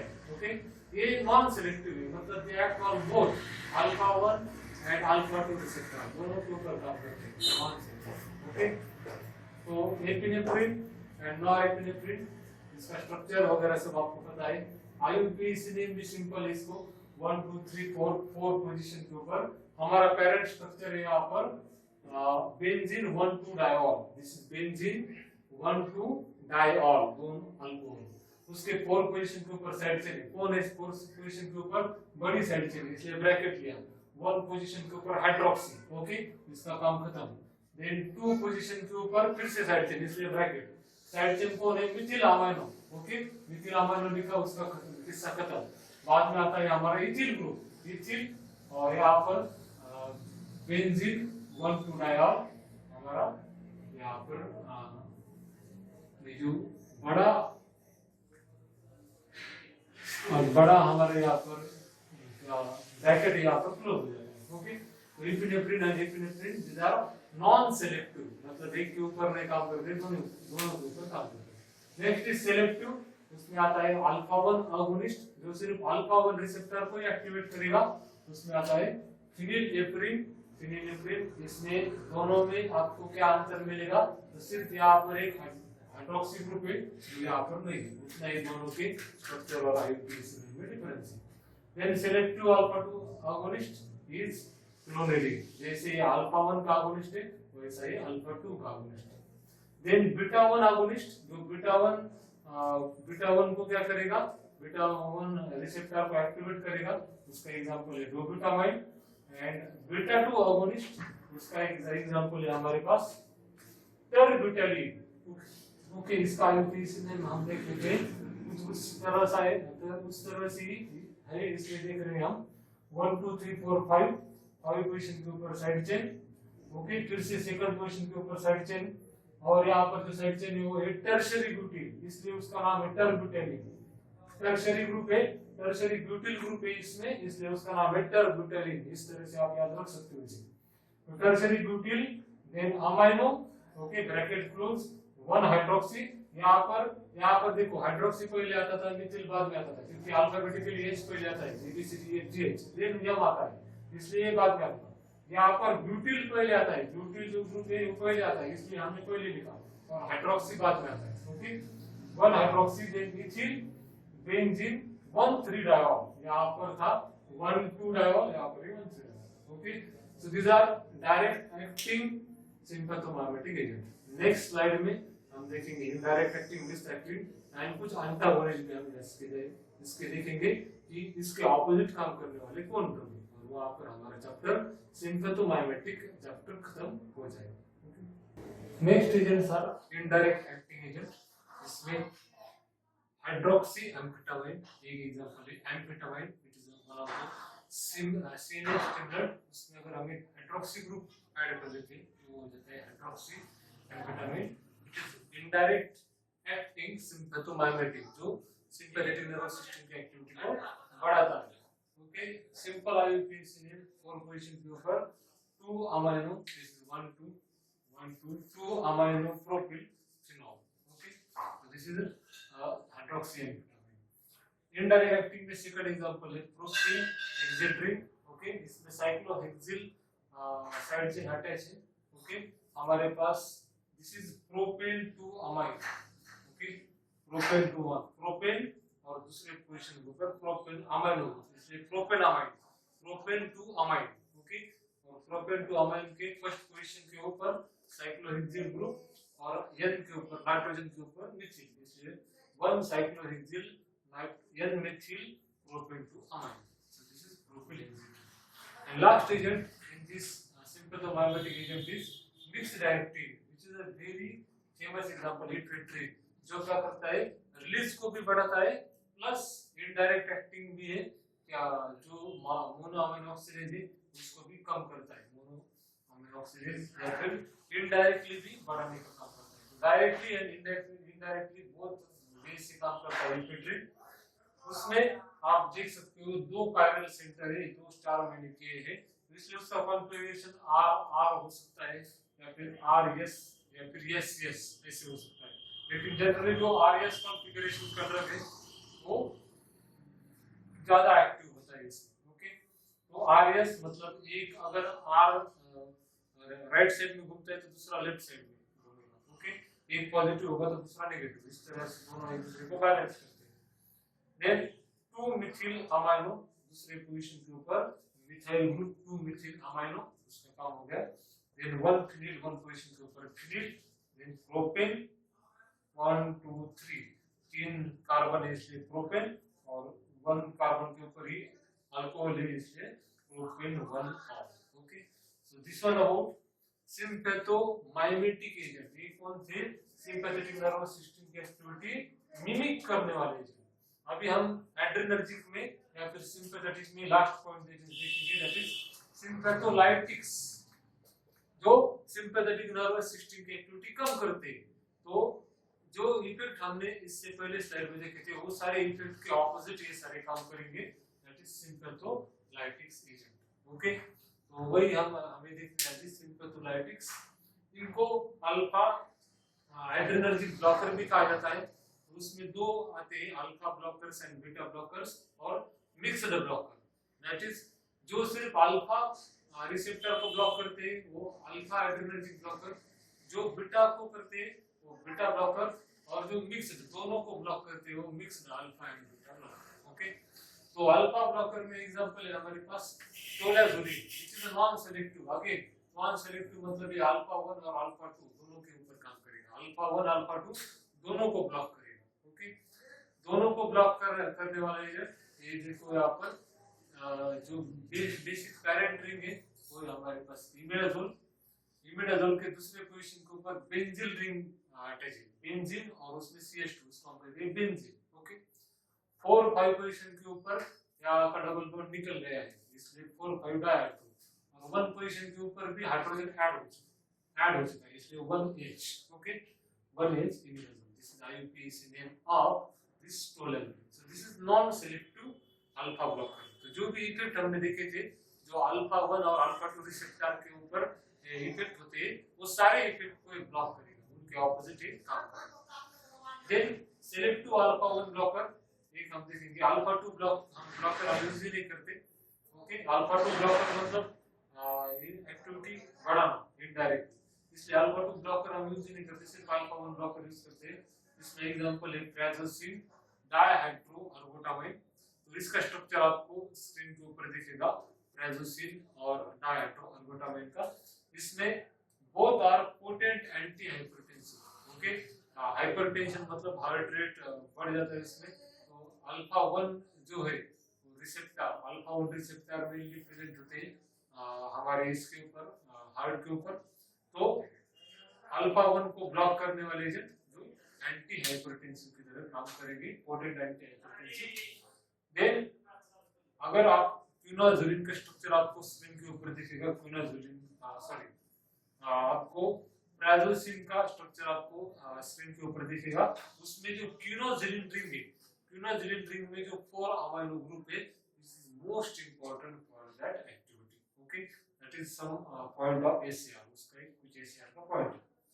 देन बीटा ब्लॉकर में अगर हम एग्जांपल देखें तो दो एग्जांपल है हमारे पास, dichloro isoproterenol and propranolol. Okay, dichloro isoproterenol और प्रोप्रानोल दोनों ही नॉन सेलेक्टिव बीटा ब्लॉकर है। ओके, और डाइक्लोरो आइसोप्रोटेरेनॉल इसमें जो क्लोरो ग्रुप है, दो chloro group it is required for activity. Propranolol में ये जो OCH3 ग्रुप का ये जो ब्रिज आपको दिख रहा है is most important for the activity.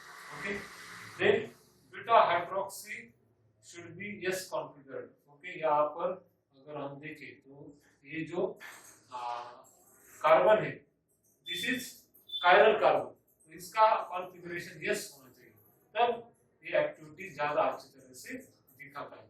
Okay, अगर हम ये जो बीच की साइड चेन है या फिर यहाँ की बीच की साइड चेन है, उस साइड चेन को अगर हम बढ़ाते, उसकी लेंथ अगर हम बढ़ाते तो एक्टिविटी डिक्रीज हो जाती है। Okay, this was about beta blocker. Last हम देखेंगे यहाँ पर mixed alpha and beta, mixed alpha and beta adrenergic antagonist. इसमें एग्जांपल एक हम देखेंगे दैट इज लेबेटोलॉल। इसका अगर हम IUPAC नेम देखें तो यहाँ पर हमारा जो बेंजामाइड है, इतना जो स्ट्रक्चर है, ये जो स्ट्रक्चर है दिस इज बेंजामाइड, ये हमारा पैरा स्ट्रक्चर है। बेंजामाइड के 2 पोजीशन के ऊपर हाइड्रोक्सी ग्रुप, इसका काम हो गया 2 हाइड्रोक्सी। 5 पोजीशन के ऊपर साइड चेन है इसलिए हम उसको ब्रैकेट में लेंगे, 5 इन ब्रैकेट 1 हाइड्रोक्सी, इसलिए इसको भी इसका भी काम हो गया 1 हाइड्रोक्सी। फिर दूसरे पोजीशन के ऊपर फिर से एक बड़ी साइड चेन है इसलिए फिर से ब्रैकेट में लिया हमने। फिर यहाँ पर 4 फिनिल, 4 पोजीशन के ऊपर फिनिल रिंग। Okay, 4 phenyl.